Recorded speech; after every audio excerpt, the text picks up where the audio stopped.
Hello मेरे students, कैसे हो तुम सब? ठीक हो ना? ठीक हो ना? हाँ ठीक हो, तभी तो क्लास कर रहे हो। अगर नहीं ठीक हो तब भी क्लास करो, ठीक है? तो वेलकम टू माय क्लासेस। तो आज हम स्टार्ट करने वाले हैं बहुत ही इंटरेस्टिंग एंड बहुत ही important topic of biology, that is genetics. Class 12 का चैप्टर है, ठीक है? तो प्लांट फिजियोलॉजी बाद में करा देंगे, cell cycle and cell division कराया था लास्ट लेक्चर, है कि नहीं? तो आज हम जेनेटिक्स स्टार्ट करेंगे। चलो स्टार्ट करते हैं। एंड रिसेंटली नीट का एग्जाम होके गया है, तो जिन लोगों का अच्छा हुआ बहुत अच्छी बात है, कॉन्ग्रेचुलेशंस। और जिन लोगों का अच्छा नहीं भी हुआ तब भी कोई बात नहीं है, फिर से पढ़ाई करो, मेहनत करते रहो बस, ठीक है? Never give up. ओके, तो चलो स्टार्ट करते हैं अभी जेनेटिक्स, ठीक है? देखो, अगर ये चैप्टर समझ जाओगे ना तो इसमें कोई टफ ऐसा कुछ है नहीं, ठीक है? बहुत लोगों को लगता है ऊपर से देखने में बहुत टफ है, ये सब क्या है, कैपिटल टी स्मॉल टी, अरे ये हम अल्फाबेट क्यों पढ़ रहे हैं भाई? यहाँ पे मैं समझाऊंगी कि यहाँ पे अल्फाबेट क्यों पढ़ रहे हैं हम। बहुत ही इंटरेस्टिंग चैप्टर है, अगर तुम समझ जाओगे तो बहुत अच्छा लगेगा। तो जो बोल रही हूँ मैं, इसमें इतना नोट्स में फोकस बिल्कुल मत करो, ठीक है? मैं क्या बोल रही हूँ कॉन्सेप्ट अच्छे से समझो। बाकी नोट्स मैं टेलीग्राम चैनल में दे दूंगी, वहां पे मेरा टेलीग्राम ज्वाइन कर लेना, ठीक है? वहां पे मैं नोट्स दे दूंगी। अभी तुम लेक्चर सुनो अच्छे से, और इसका एनसीईआरटी भी तुम्हें समझ में नहीं आएगी अगर बस ऐसे पढ़ लो, लेकिन लेक्चर सुन के एनसीईआरटी एक बार जरूर रीड करना, ठीक है? तो चलो स्टार्ट करते हैं। तो 12th में जेनेटिक्स का 2 चैप्टर दिया हुआ है, एक है principles of inheritance and variation, and the next chapter is molecular basis of inheritance. So we are gonna start the first chapter, that is principles of inheritance and variation. Okay, are you excited? जोश रखो, okay? तो देखो, चलो start कर ही देते हैं। Principles of inheritance and variation, ठीक है? प्रिंसिपल्स तो हमें पता है क्या है। प्रिंसिपल प्रिंसिपल क्या है? कॉलेज के प्रिंसिपल नहीं, वो अलग प्रिंसिपल है। ये प्रिंसिपल है रूल, ठीक है? इनहेरिटेंस एंड वेरिएशन, ठीक है? अब ये है क्या?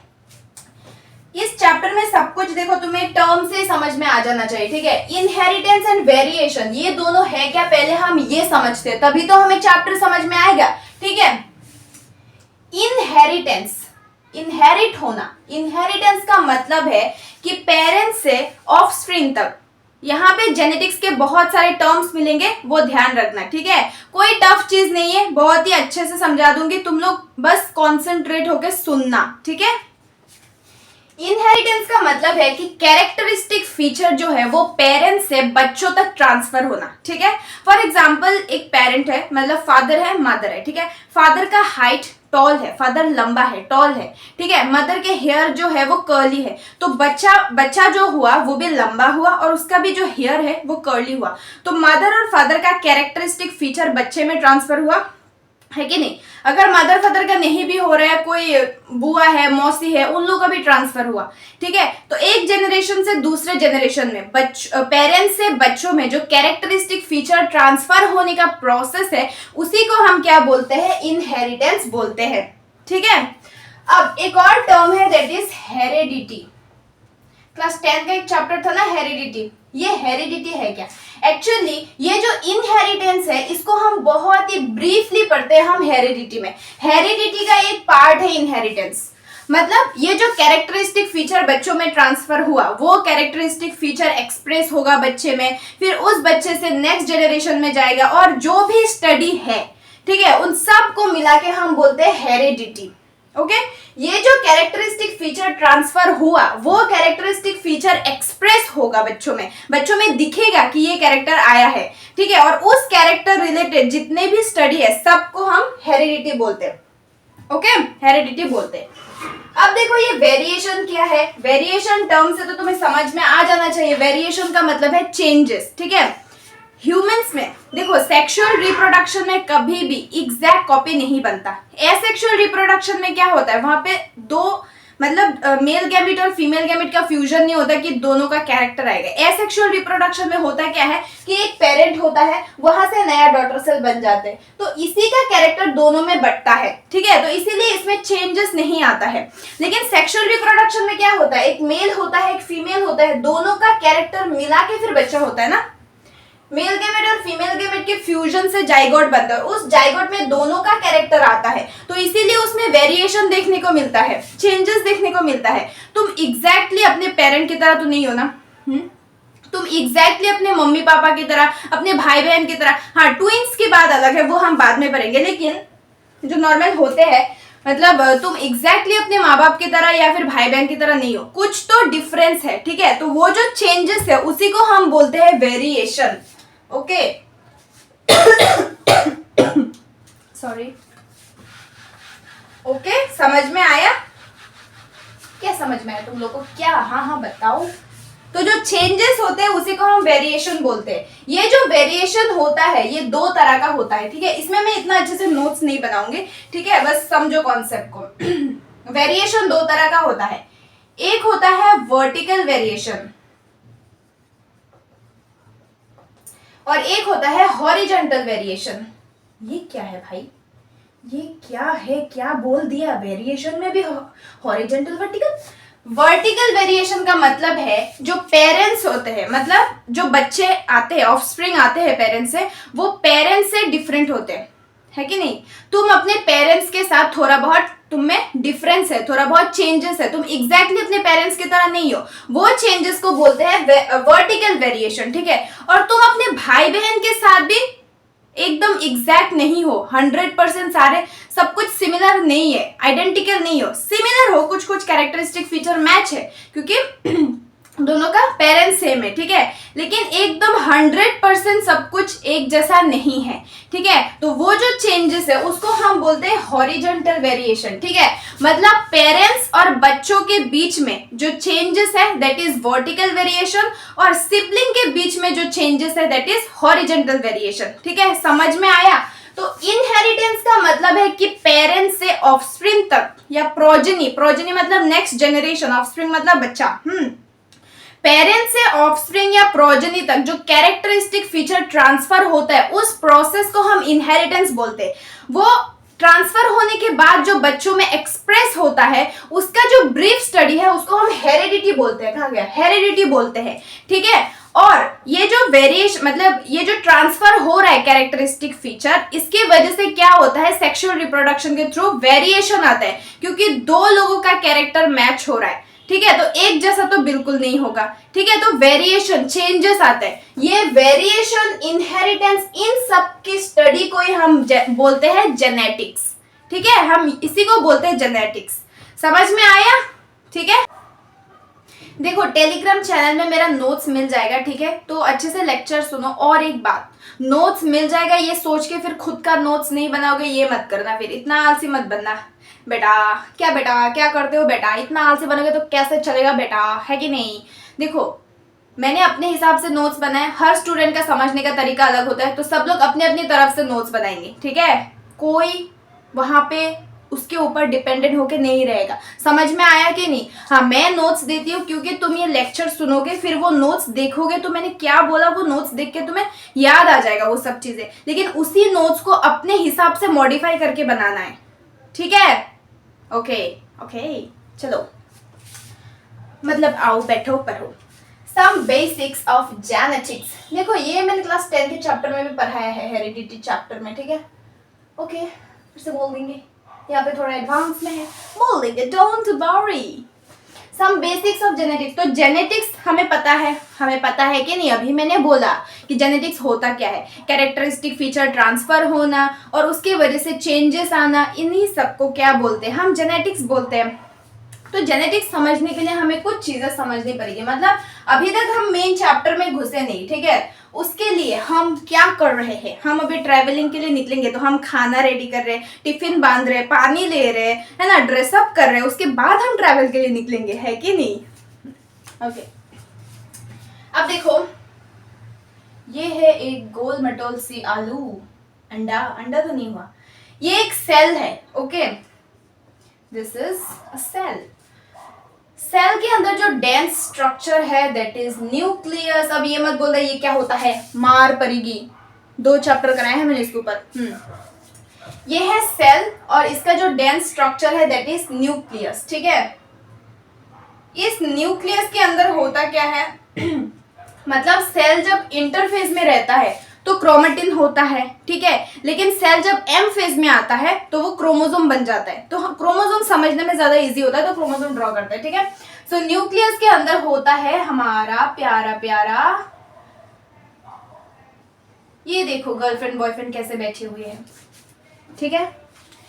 ये है इसका गर्लफ्रेंड, ये है इसका बॉयफ्रेंड, दोनों प्यार से बैठे हुए न्यूक्लियस के अंदर और प्यार भरी बातें कर रहे हैं। देखो न्यूक्लियस के अंदर ये है हमारा क्रोमोसोम, जिसके अंदर क्या है, डीएनए, ओके।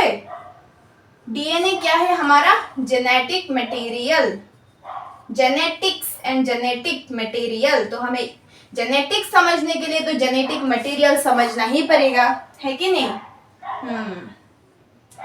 अब तुम्हें चिकन करी खाना है विदाउट चिकन, हाँ ये कैसे पॉसिबल है भाई, चिकन करी विदाउट चिकन कैसे होगा, वैसा ही है। तो जेनेटिक्स के लिए हमें जेनेटिक मटेरियल समझना पड़ेगा।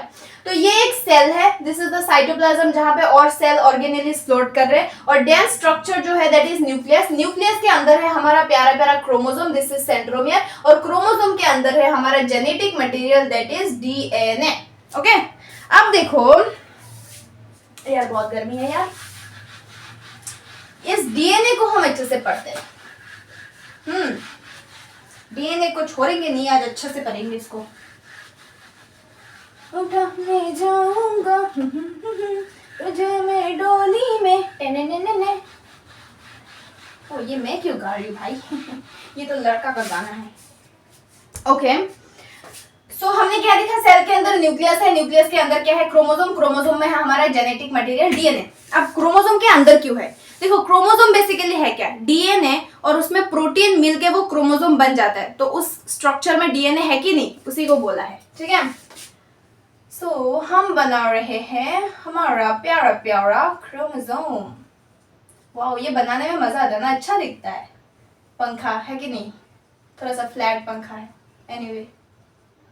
La la la la la la la la la la, okay, this is our chromosome, ठीक है।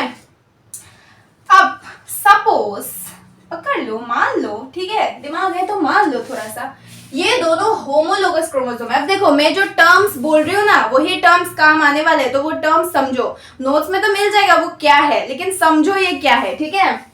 सो मान लो ये दोनों होमोलोगस क्रोमोसोम है। अब होमोलोगस क्रोमोसोम का मतलब क्या है, होमो मतलब सेम, तो इन दोनों क्रोमोसोम का क्या है, ये सेंट्रोमियर का पोजीशन सेम है। मतलब मान लो ये एक क्रोमोसोम है और ये एक क्रोमोसोम है, तो these are not homologous chromosome because इसका सेंट्रो, ये मान लो सेंट्रोमियर थोड़ा सा ऊपर है, सेंट्रोमियर का पोजीशन सेम नहीं है, ठीक है, थोड़ा सा ऐसे है, और आर्म्स का लेंथ भी सेम नहीं है। सो this is not homologous chromosome.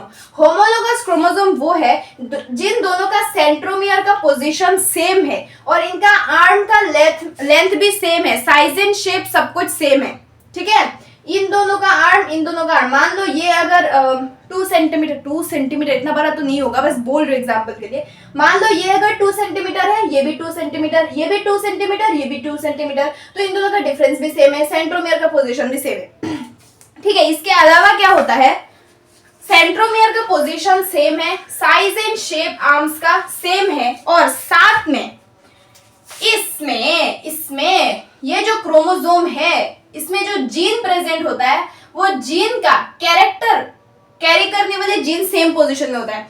मान लो ये जो अभी समझोगे, सुनो, ये जो जीन है ये हाइट के कैरेक्टर को कैरी कर रहा है, ठीक है। तो इस पोजीशन में जो जीन होगा, इसके बराबर जो पोजीशन है इसमें जो जीन होगा वो भी हाइट के कैरेक्टर को ही कैरी करेगा। समझ में आया? इन क्रोमोसोम को बोला जाता है होमोलोगस क्रोमोसोम। मतलब क्या है, सेंट्रोमियर का पोजीशन सेम होगा, आर्म्स का साइज एंड शेप सेम होगा, और जो जीन सेम कैरेक्टर को कैरी कर रहे दोनों में उनका पोजीशन भी सेम होगा। इन क्रोमोसोम को हम बोलते हैं होमोलोगस क्रोमोसोम, ओके। अब देखो, मतलब ये दोनों बहुत, इन लोगों के बीच में बहुत फ्रेंडशिप है, यू नो, बहुत ज्यादा, ठीक है, बहुत ज्यादा फ्रेंडशिप है, इसलिए सब कुछ चीजें सेम सेम है, ठीक है, ओके। अब देखो हम क्या समझ रहे थे हम, भूल गई, हाँ, ये है हमारा होमोलोगस क्रोमोसोम।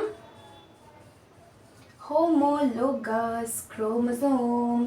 यार बस ये चैप्टर थोड़ा सा इस बोर्ड में एडजस्ट कर लो यार, नेक्स्ट हम डिजिटल बोर्ड नहीं लगाने वाले हैं, इतना एक्सपेक्ट मत करो।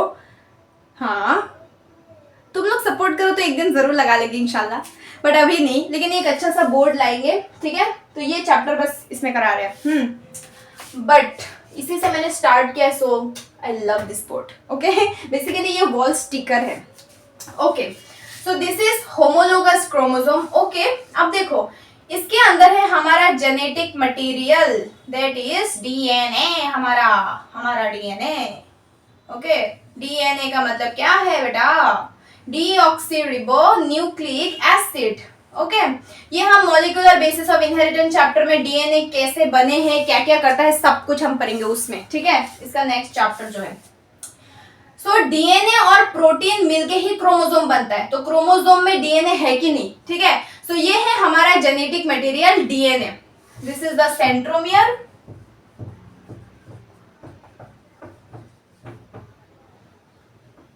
ये है हमारा आर्म्स, मतलब ये दोनों सिस्टर क्रोमेटिड्स है।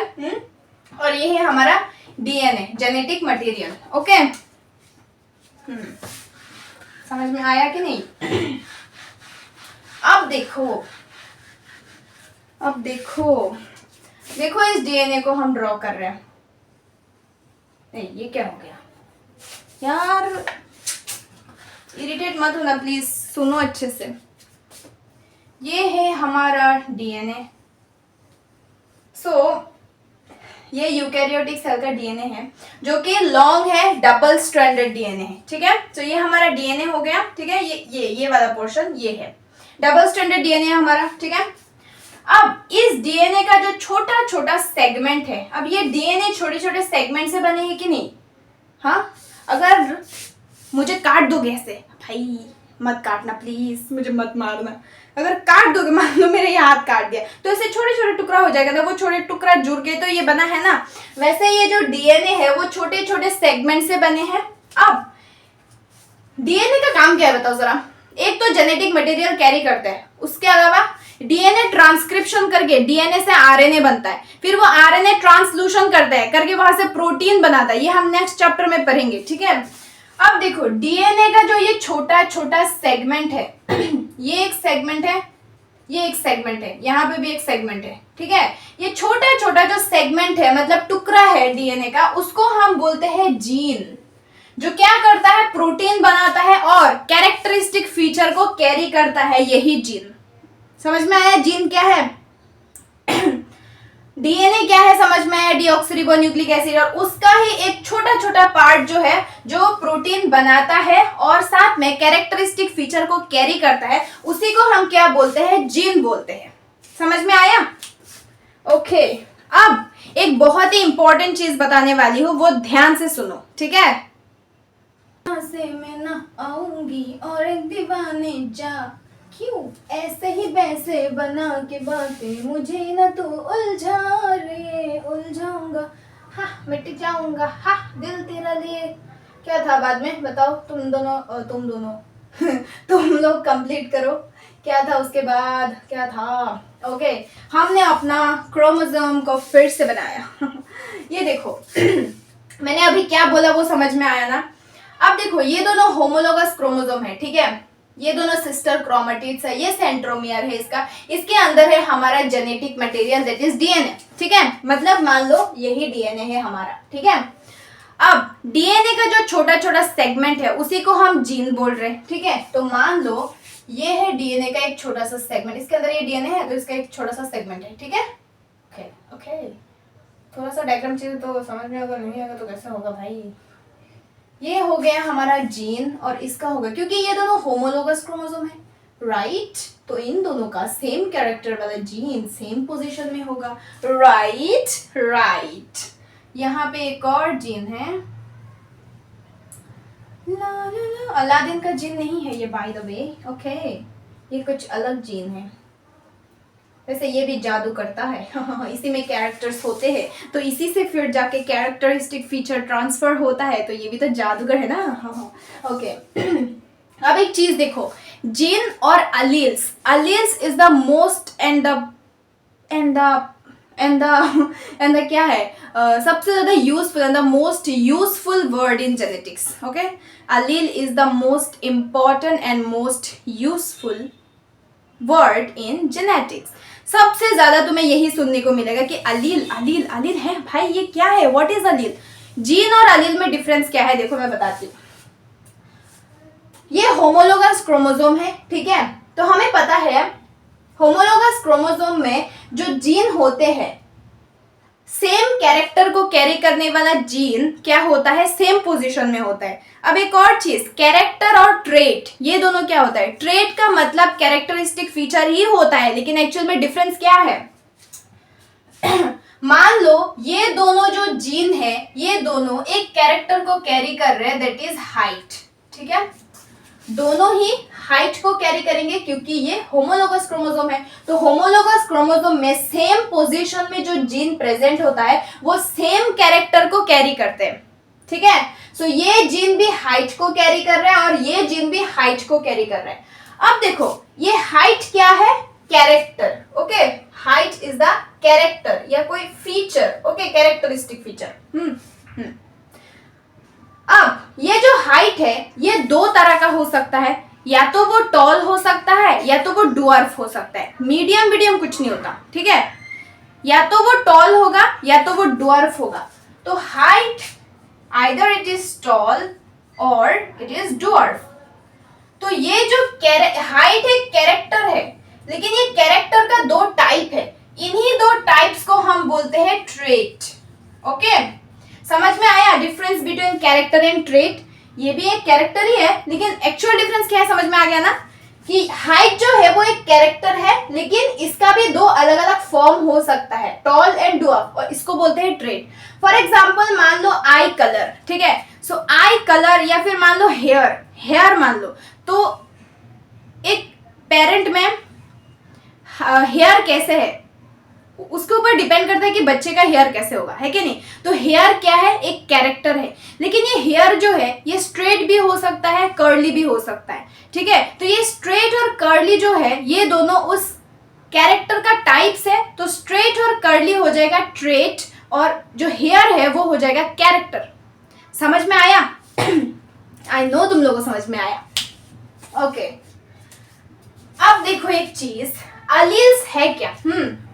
ये दोनों जीन है. ठीक है, ये दोनों जीन सेम कैरेक्टर को कैरी कर रहे हैं. ठीक है, ट्रेट और कैरेक्टर समझ में आ गया ना. अब देखो अलील्स क्या होता है.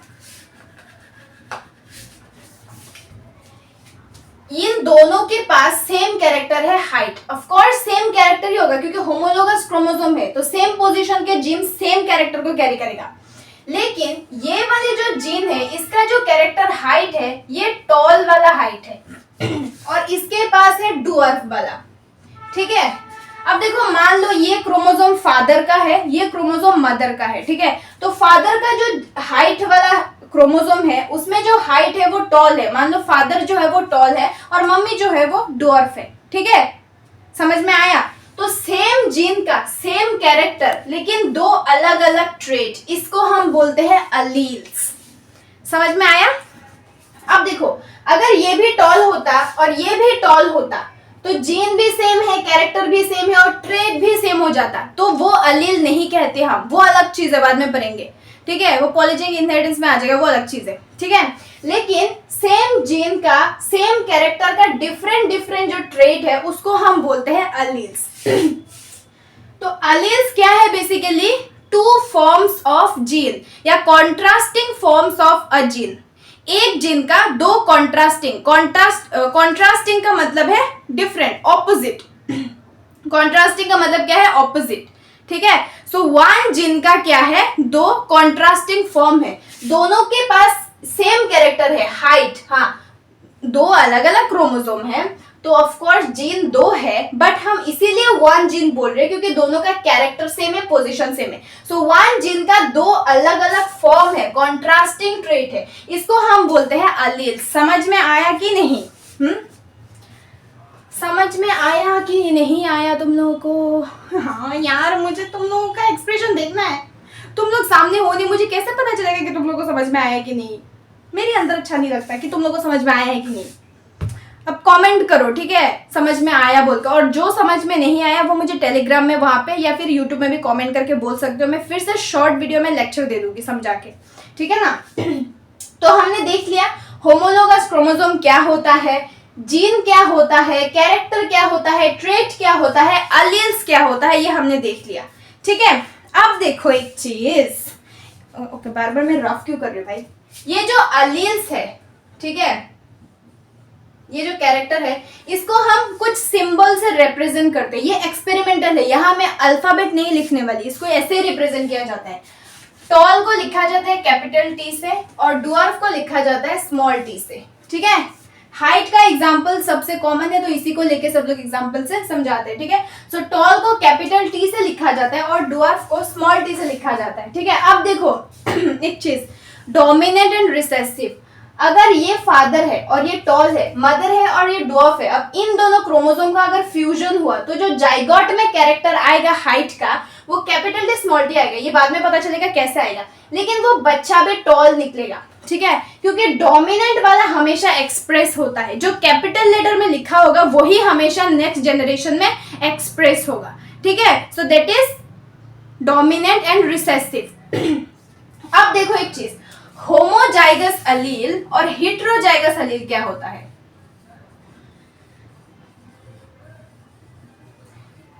हेटेरोजाइगस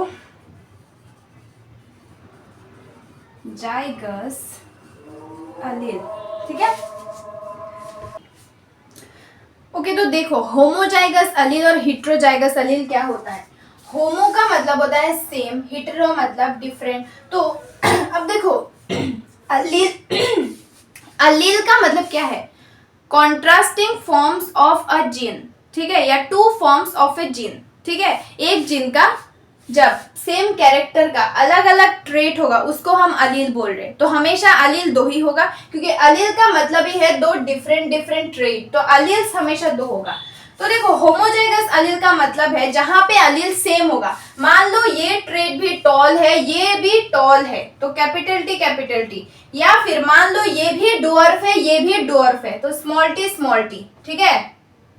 तो ये होता है होमोजाइगस अलील। बट ये अगर टॉल है और ये अगर डुअर्फ है तो एक होगा कैपिटल टी एक होगा स्मॉल टी, ठीक है। तो ये होता है हेटेरोजाइगस अलील, ठीक है। अगर पहली बार पढ़ रहे हो जेनेटिक्स तो टर्म के साथ ऑफ कोर्स फेमिलियर होने में टाइम लगेगा, बट पेशेंस रख के सुनो, बहुत इंटरेस्टिंग है जेनेटिक्स, मुझे खुद पढ़ाने में बहुत अच्छा लग रहा है। तुम लोगों भी अगर ध्यान से सुनोगे पढ़ने में मजा आ जाएगा, ठीक है। और जो लोग ड्रॉपर कुछ स्टूडेंट्स अगर देख रहे हो तो उन लोगों को ऑलरेडी पता होगा ये सब टर्म्स, या अगर नहीं भी पता है तब भी पेशेंस रख के पढ़ना है, ठीक है। क्योंकि हर नया चीज के साथ तुम अगर कहीं नए जगह जाते हो तो एडजस्ट होने में टाइम तो लगता है, उसके बाद तो वो फेमिलियर हो जाता है, अपना घर लगता है वैसे, ठीक है। तो पहली बार पढ़ रहे हो तो थोड़ा दिक्कत आ सकते हैं, ये सब टर्म्स नया नया है, जिंदगी में पहली बार सुन रहे हो, ठीक है, तो फेमिलियर होने में टाइम लगेगा, बट पेशेंस रखना है हमेशा, ठीक है।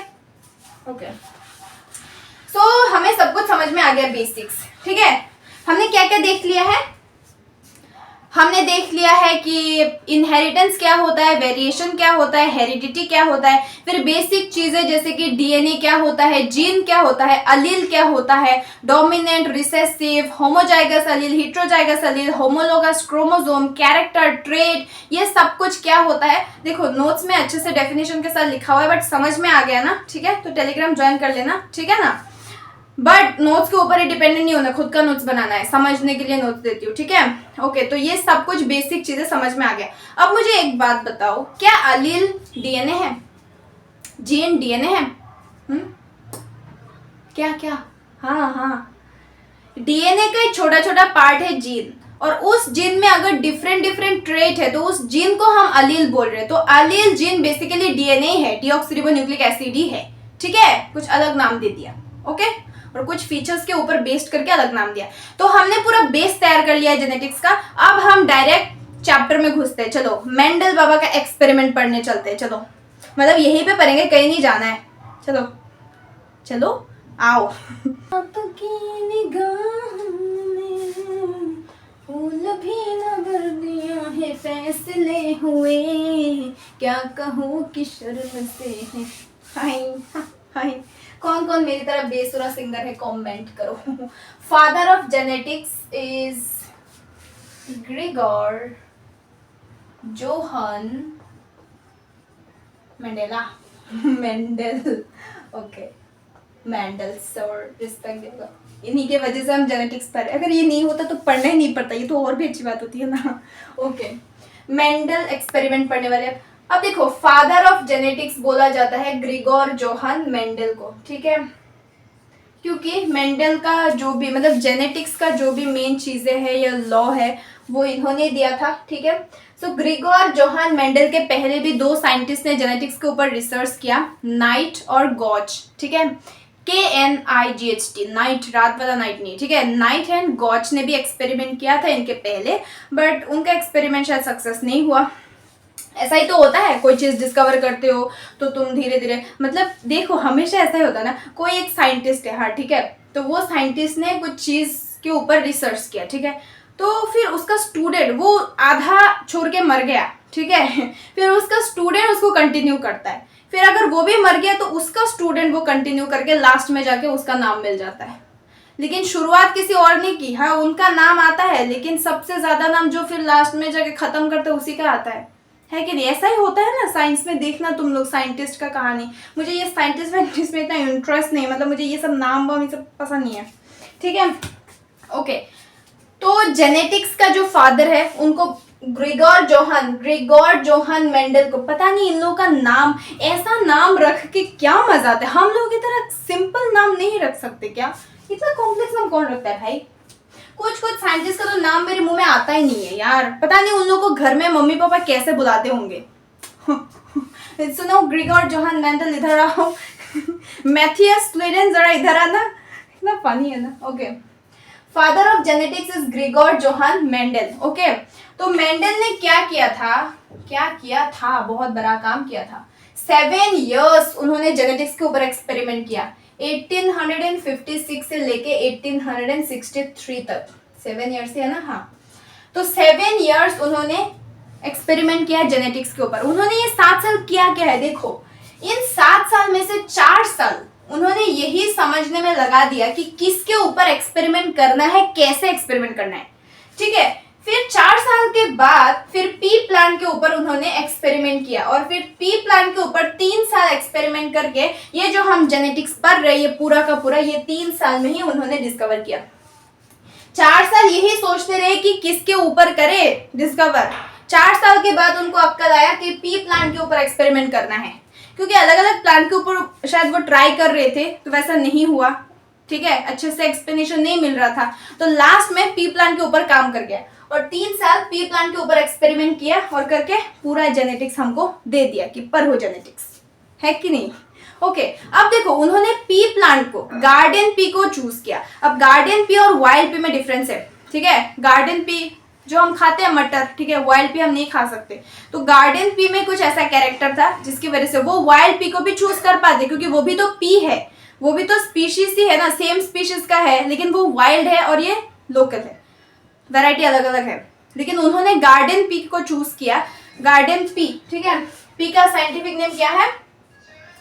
पाइसम, भाई साहब ये क्या गाना, दुख भरी गाना लगा दे, पाइसम सेटाइवम, ओके। तो उन्होंने पी प्लांट को क्यों चूज किया बताओ जरा, ये क्लास 10 में मैंने बोला था हेरिडिटी चैप्टर में, ओके फिर से बोल देती हूँ। देखो ये जो पी प्लांट है ना, ये सेल्फ पॉलिनेशन क्रॉस पॉलिनेशन दोनों करता है, साथ में ये क्या करता है, ट्रू ब्रीडिंग वैरायटी देता है या प्योर लाइन देता है। अब ये क्या है मैं अभी समझाऊंगी, सुनो मैं क्या बोल रही हूँ, लिखने नहीं वाली अभी मैं। ट्रू ब्रीडिंग वैरायटी देता है, इसके अलावा इसमें टोटल 7 विजिबल कैरेक्टर उनको देखने को मिला, मतलब कैरेक्टर का अलग अलग ट्रेट, ठीक है, अलील्स देखने को मिला उनको, ठीक है। और दूसरी बात ये कि इसका लाइफ स्पेन बहुत कम है, लाइफ स्पेन कम होगा तो कम टाइम में ज्यादा से ज्यादा प्रोडक्ट देगा। मान लो कोई प्लांट है, वो मान लो 80 साल जिंदा रहता है, ठीक है, तो उसके ऊपर एक्सपेरिमेंट करते करते अगर तुम ही मर गए तो क्या होगा। तो जिसका लाइफ स्पेन कम होता है उसी लाइफ स्पेन के अंदर उसको रिप्रोड्यूस भी करना है कि नहीं। तो अगर लाइफ स्पेन कम है तो वो ज्यादा से ज्यादा प्रोडक्ट दे पाएगा कम टाइम में, और उसका सैम्पलिंग साइज भी बड़ा है, मतलब जो सैंपल पे वो एक्सपेरिमेंट कर रहे हैं उसका साइज भी बड़ा है, मटर के दाने बड़े होते हैं ना, तो इन सब मतलब फीचर की वजह से उन्होंने पी प्लांट को चूज किया, ठीक है। तो उन्होंने पी प्लांट के ऊपर किस तरह से एक्सपेरिमेंट किया वो अभी हम पढ़ते हैं। उसके पहले मैं बता देती हूँ कि ट्रू ब्रीडिंग क्या है। ये जो मैं समझा रही हूँ इतना अच्छे से नोट्स नहीं दे रही हूँ उसका, क्योंकि ये चैप्टर नोट्स बनाने के लिए नहीं है, समझने के लिए है, लॉजिक है, इसमें दिमाग लगाना है, ठीक है। तो नोट्स बनाने में टाइम वेस्ट मत करो, दिमाग लगाओ, ठीक है। मैंने टेलीग्राम में जो नोट्स दिया है उसको निकाल लो, या तुम्हारे पास खुद का नोट्स है या कुछ भी है, नोट्स निकाल लो साइड में, और फिर लेक्चर देखो और एक रफ कॉपी रखो। लेक्चर देख के समझो वो नोट्स, लेक्चर देखो फिर नोट्स में भी देखो, फिर समझ में आएगा, फिर तुम अपना नोट्स बनाओ एकदम पूरा समझ के, फिर अपना नोट्स बनाओ, ठीक है। ऐसे पढ़ो। लास्ट में कुछ क्वेश्चंस भी करा दूंगी, ठीक है। अब देखो ट्रू ब्रीडिंग वेराइटी या प्योर लाइन क्या है। तो पी प्लांट के पास ये कैरेक्टर है जिसकी वजह से उसको चूज किया गया, ठीक है। सो ये है क्या, प्योर लाइन या true breeding variety. Wow, pure, true, कितना अच्छे अच्छे वर्ड है इसमें, तो कितना अच्छा होगा। सुनो, मान लो एक प्लांट है, दो प्लांट है मान लो, ठीक है। ये एक मेल प्लांट है मान लो, और ये एक फीमेल प्लांट है, दोनों ही टॉल है, ठीक है। तो कैपिटल टी है, ये भी कैपिटल टी है। तो ये है पेरेंट। देखो जो लोग पहली बार जेनेटिक्स देख रहे हो अभी थोड़ा सा कंफ्यूजन लग सकता है, बट धीरे धीरे हैबिट हो जाएगा तो समझ में आ जाएगा। तो ये एक मेल प्लांट है, ये एक फीमेल प्लांट है, ठीक है। दोनों ही टॉल है। हम सिर्फ एक कैरेक्टर को लेके पढ़ रहे, ठीक है, और भी कैरेक्टर्स है, सिर्फ एक प्लांट हाइट है उसका टॉल ड्वार्फ, एक ही कैरेक्टर थोड़ी ना है प्लांट में, इतने सारे कैरेक्टर है, लेकिन हम एक को लेके कंसिडर करते हैं, ठीक है, समझने के लिए। तो ये भी एक टॉल प्लांट है, ये भी एक टॉल प्लांट है। इन दोनों के बीच में क्रॉस फर्टिलाइजेशन हुआ। क्रॉस फर्टिलाइजेशन और सेल्फ फर्टिलाइजेशन तो पता है ना, पता है, ये छोटी क्लास में देख के आए हो, ठीक है। तो ये दो अलग अलग प्लांट है, इसके बीच में क्या हुआ, क्रॉस फर्टिलाइजेशन हुआ, मेल और फीमेल। ये पेरेंट है तो इसका गैमीट आएगा कैपिटल टी, और इसका भी एक गैमीट आएगा कैपिटल टी, ठीक है। तो इसके बीच में होगा फ्यूजन, और फ्यूजन होकर जाइगोट बनेगा, वो आएगा कैपिटल टी। तो ये प्लांट भी क्या आया, हमारा टॉल आया, क्योंकि कैपिटल टी है, डोमिनेटिंग वाला एक्सप्रेस करेगा, और कैपिटल टी का मतलब है टॉल, तो टॉल। अब देखो ये प्लांट भी टॉल था, ये प्लांट भी टॉल था, ठीक है। मान लो ये एक डुआफ प्लांट है, ये एक डुआफ प्लांट है, दोनों स्मॉल टी। इसका एक गैमीट आएगा स्मॉल टी, इसका एक गैमीट आएगा स्मॉल टी, ठीक है। अब इन दोनों के बीच में जब क्रॉस होगा तो स्मॉल टी बनेगा। अब ये कैसे क्या बनेगा वो बाद में समझ में आएगा। अब सुनो, ये प्लांट भी डुआर्फ बना, ठीक है, और ये स्मॉल टी है। अब देखो कैपिटल टी जो है, कैपिटल टी भी टॉल होता है, कैपिटल टी स्मॉल टी भी टॉल होता है। ये होमोजाइगस अलील है और ये हेटेरोजाइगस अलील है। ये भी टॉल होता है क्योंकि यहाँ डोमिनेट करेगा कैपिटल लेटर वाला, ठीक है, तो टॉल होगा। जब दो टॉल प्लांट और वो भी होमोजाइगस अलील वाला टॉल प्लांट के बीच में क्रॉस कराया तो एक टॉल प्लांट आएगा, और इसी टॉल प्लांट को हम बोलते हैं प्योर टॉल या फिर ट्रू ब्रीडिंग, ठीक है। अगर बोले कि ये प्लांट प्योर टॉल है तो इसका मतलब इसके पहले के जो जेनरेशन है, बहुत सारे जेनरेशन सिर्फ टॉल ही रहा है। अगर मैं बोलूं कि ये प्योर डुआर्फ है या डुआर्फ का ट्रू ब्रीडिंग वैरायटी है, तो इसके पहले के जो जेनरेशन है, कुछ जेनरेशन में क्या होगा, सिर्फ डुआर्फ प्लांट रहा होगा, मेल फीमेल दोनों। लेकिन अगर मैं बोलूं ये हेटेरोजाइगस टॉल है, ठीक है, मतलब कैपिटल टी और स्मॉल टी दोनों प्रेजेंट है। देखो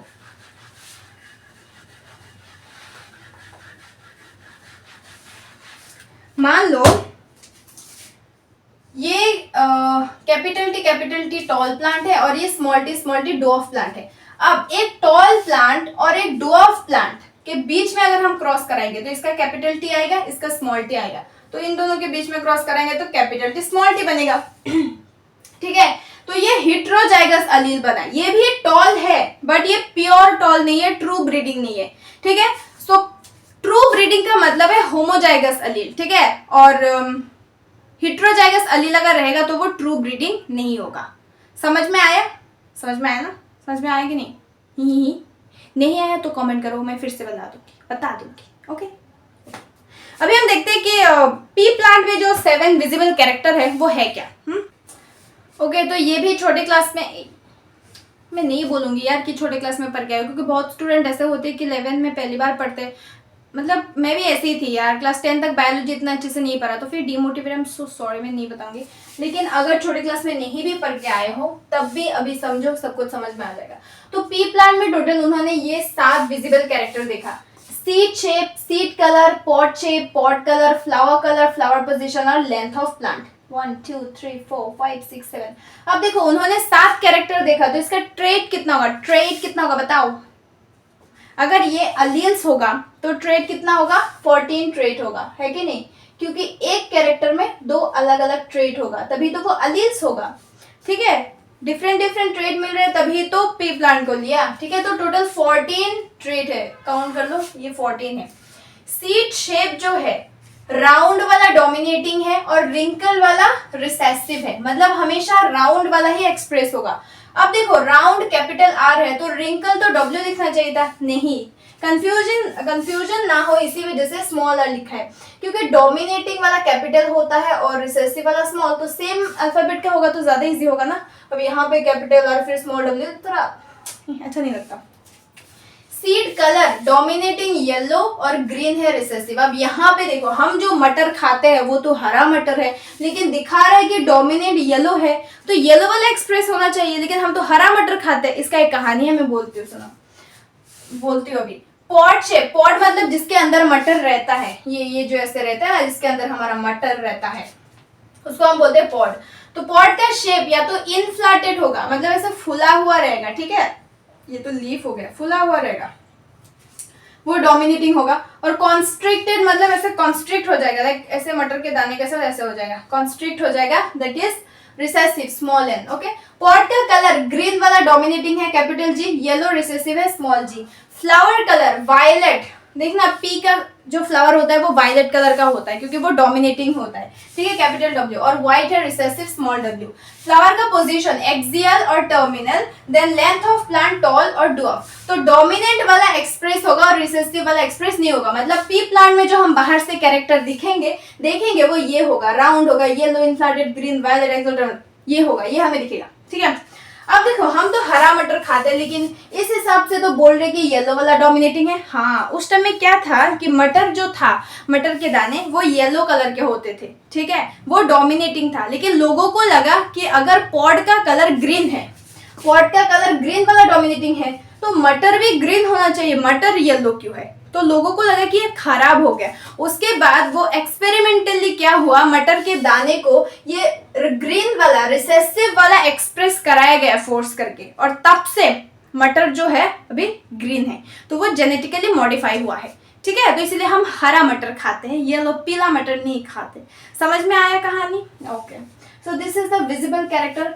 अब हमें पता चल गया कि मेंडल ने पी प्लांट को क्यों चूज किया। अभी तक हमें यही पता चला कि मेंडल ने पी प्लांट को आखिर चूज क्यों किया एक्सपेरिमेंट के लिए। अब देखेंगे वो पी प्लांट को चूज तो कर लिया, अब उसको किस तरह से वो एक्सपेरिमेंट करते हैं वो देखते हैं। चलो चलो चलो नेक्स्ट पढ़ते हैं अभी, ठीक है। तो हमने क्या क्या देख लिया, हमने पूरा बेस देख लिया, ठीक है, जेनेटिक्स का, और फिर मेंडल ने किस तरह से एक्सपेरिमेंट किया वो भी देख लिया, है ना। नहीं, हाँ, किस प्लांट को चूज किया, अभी देखते हैं किस तरह से एक्सपेरिमेंट किया। हमने अभी पी प्लांट का 7 विजिबल कैरेक्टर देखा ना, मेंडल का एक्सपेरिमेंट ही तो कर रहे हैं यार, है ना, है कि नहीं। हाँ, तो अभी हम देखते हैं कि मेंडल ने पी प्लांट को लेके किस तरह से एक्सपेरिमेंट किया, ठीक है।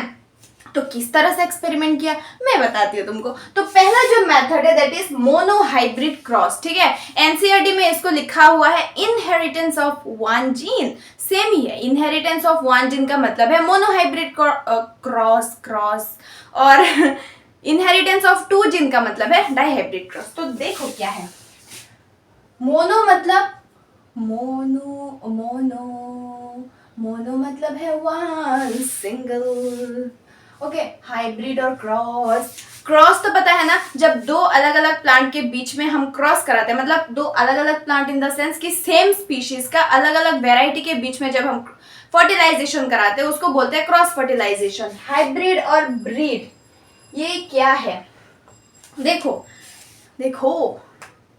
फॉर एग्जाम्पल आलू, हमारा प्यारा प्यारा आलू पोटैटो हम लेते हैं, ठीक है। पोटैटो का साइंटिफिक नेम क्या है, सोलानम ट्यूबेरिसम, ट्यूबेरोसम, ओके। तो यहाँ पे सोलानम जो है वो है जीनस, राइट। ट्यूबेरिसम जो है वो है स्पीशीज, ठीक है। अब इस स्पीशीज का अलग अलग वैरायटी हो सकता है। इसका मतलब क्या है, देखो कुछ आलू जो होते हैं वो जो आलू का कलर होता है उसी कलर का होता है। क्या कलर होता है आलू का? आलू का कलर कौन सा होता है, इसको कौन सा कलर बोलते हैं? और फिर कुछ आलू होते हैं लाल आलू होते हैं, है ना, रेड कलर का होते हैं, है कि नहीं। तो आलू है, उसका स्पीशीज सेम है ट्यूबेरिसम, लेकिन अलग अलग वैरायटी है। कुछ आलू छोटे होते हैं, कुछ बड़े आलू होते हैं, कुछ रेड कलर के आलू होते हैं, कुछ और कलर के आलू होते हैं, ठीक है। लेकिन स्पीशीज ट्यूबेरिसम ही है। इस सेम स्पीशीज का अलग अलग वैरायटी है। तो सेम स्पीशीज के बीच में जो अलग अलग वैरायटी है उसको हम बोलते हैं ब्रीड, ठीक है। अब दो ब्रीड के बीच में जब हम फर्टिलाइजेशन कराते हैं उसको हम बोलते हैं क्रॉस फर्टिलाइजेशन, और फिर जो प्रोडक्ट बनता है उसको हम बोलते हैं हाइब्रिड, और इस पूरे प्रोसेस को हम बोलते हैं हाइब्रिडाइजेशन। समझ में आ गया ना तुम लोग को?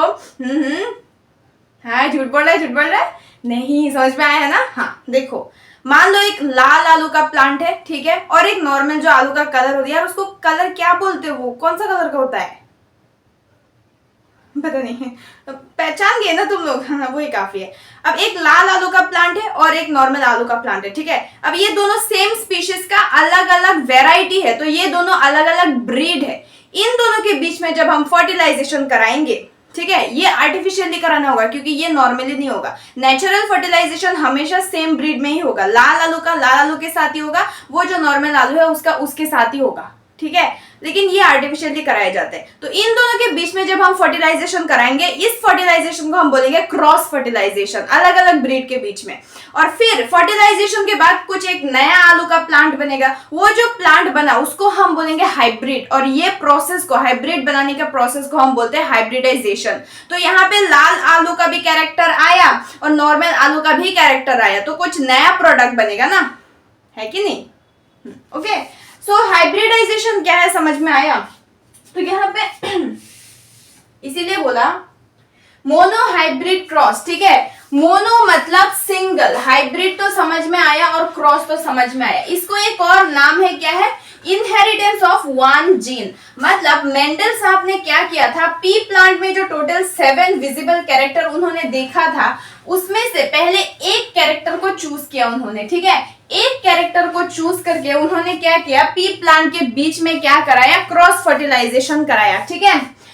सो सिर्फ एक कैरेक्टर को लेके क्योंकि क्रॉस कराया, क्योंकि उनको एक्सपेरिमेंट करके देखना था यार, ठीक है। इसी वजह से पहले एक कैरेक्टर को लेके एक्सपेरिमेंट किया, इसीलिए इसको बोला जाता है मोनो हाइब्रिड क्रॉस, ठीक है। या फिर इनहेरिटेंस ऑफ वन जीन, क्योंकि वन जीन ट्रांसफर हो रहा है, वन जीन में वन कैरेक्टर कैरी करेगा, ठीक है। ओके, समझ में आया? सो मोनो हाइब्रिड क्रॉस जो है वो बेसिकली होता क्या है और कैसे कराया जाता है? Let me tell you, you just concentrate. हाँ, ये क्या है? ओ माँ, you just concentrate, ठीक है। I will tell you, don't worry, I will tell you everything, I will make you understand everything, okay। So monohybrid cross मतलब पता चल गया कि कोई भी एक कैरेक्टर को लेके उन दोनों के बीच में जब हम फर्टिलाइजेशन कराएंगे उसी को हम क्या बोलेंगे, मोनोहाइब्रिड क्रॉस। तो फॉर एग्जांपल पी प्लांट को लेके उन्होंने एक्सपेरिमेंट किया, तो उन्होंने मान लो, ठीक है, एक टॉल प्लांट लिया, ठीक है। पहले लिया पेरेंट प्लांट, ठीक है, ओके, गर्मी है। पेरेंट में से एक टॉल प्लांट लिया, ठीक है, कैपिटल टी, ये प्योर टॉल है। और एक स्मॉल प्लांट लिया, रुको और भी यहाँ इस साइड में लिखना पड़ेगा, तो यार ये बोर्ड, एक बड़ा बोर्ड लगाऊंगे इंशाल्लाह, जल्दी ही लगाएंगे, तुम लोग टेंशन मत लो। ओके, सो पेरेंट देख लो, एक टॉल प्लांट लिया जिसका जीनोटाइप है कैपिटल टी, ठीक है। और एक स्मॉल प्लांट लिया, डुआफ प्लांट लिया जिसका जीनोटाइप है स्मॉल टी। डुआफ प्लांट का जीनोटाइप हमेशा क्या स्मॉल टी होगा? ऑफ कोर्स, क्योंकि कैपिटल टी स्मॉल टी होगा तब भी डोमिनेंट वाला एक्सप्रेस करेगा, वो भी टॉल हो जाएगा। तो डुआफ प्लांट अगर बनना है तो उसका जीनोटाइप स्मॉल टी ही होना पड़ेगा। ओके, तो ये है पेरेंट, ठीक है। हमने एक कैरेक्टर को चूज किया, इसलिए कैपिटल टी। अब 2 टी हमने क्यों लिखा? पी प्लांट जो है वो डिप्लॉयड है, ठीक है। मान लो ये एक डिप्लॉयड सेल है, ये भी एक डिप्लॉयड सेल है। तो एक डिप्लॉयड सेल में फॉर एग्जांपल ह्यूमन, ठीक है, एग्जांपल ले लो, बस सपोज करो, समझ लो, ह्यूमन के पर सेल में 23 पेयर ऑफ क्रोमोसोम होता है, ठीक है, और इसमें भी 23 पेयर है। तो मान लो ये मेल है और ये फीमेल सेल है, ठीक है। सो इसमें 23 पेयर है, ये एक क्रोमोसोम है, ये एक पेयर है, ये एक पेयर है, ये एक पेयर है, ये एक पेयर है, ऐसे 23 होगा। इसका भी इस तरह से होगा, पेयर में होगा, ठीक है, और ये भी ऐसे 23 होगा, ठीक है ना।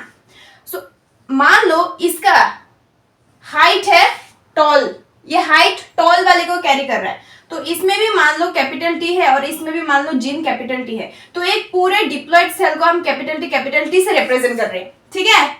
लेकिन इसका जो गैमेट बनेगा, गैमेट हैप्लॉइड होता है, तो वहां एक ही क्रोमोसोम जाएगा, तो एक क्रोमोसोम में एक ही टी होगा, तो वो गैमेट जो है उसमें एक ही होगा। समझ में आया? ठीक है, ठीक है, ठीक है, okay okay okay okay okay. देखे जरा किसमें कितना है दम, जम के रखना कदम, ओ मेरे प्यारे स्टूडेंट्स। ओके, तो ये है पेरेंट, ठीक है, कैपिटल टी, और ये एक और पेरेंट है स्मॉल टी। सो ये एक टॉल प्लांट है और ये एक डुआफ प्लांट है। ओके मेरे प्यारे बच्चों, ओके। अब ये डिप्लॉयड बॉडी, ठीक है, यहां से जो गैमेट बनेगा, ठीक है, गैमेट जो बनेगा, देखो दोनों में ही कैपिटल टी है, ठीक है। तो हाँ, जब एक्चुअल में प्लांट का फर्टिलाइजेशन होगा तो एक ही स्पर्म एक ही ओवा के साथ फर्टिलाइज्ड होगा, ठीक है। लेकिन हम क्योंकि यहाँ पे एक्सपेरिमेंट कर रहे हैं, ये पूरा मेंडल ने एक्सपेरिमेंट कर दिया, वो हम दिखा रहे तुम लोगों को, है कि नहीं।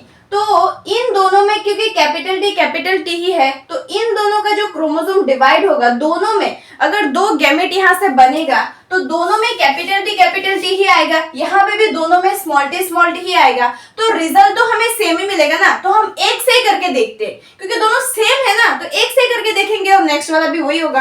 तो इसमें से एक गैमेट आया कैपिटल टी और इसमें भी एक गैमेट आया स्मॉल टी।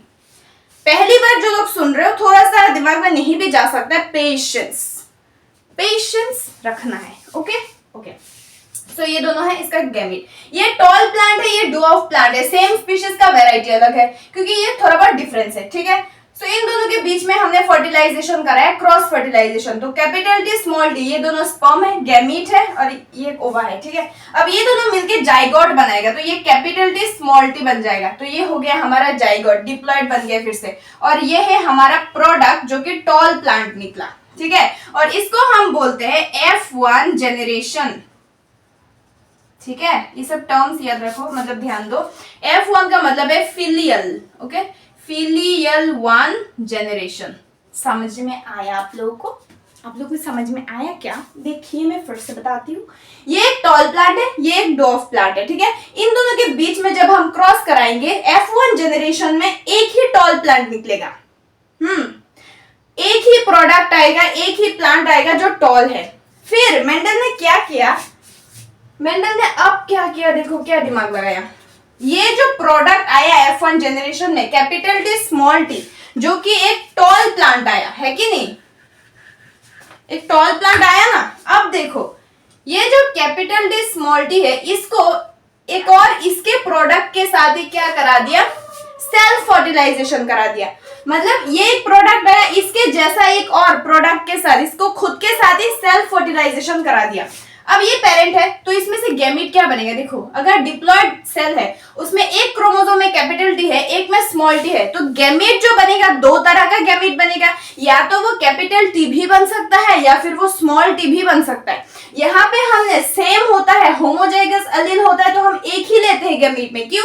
क्योंकि हमें पता है अगर हम ये कैपिटल टी चूज करेंगे, प्रोडक्ट यही आएगा, ये कैपिटल टी चूज करेंगे, प्रोडक्ट यही आएगा, सेम तरह का प्रोडक्ट ही आएगा ना।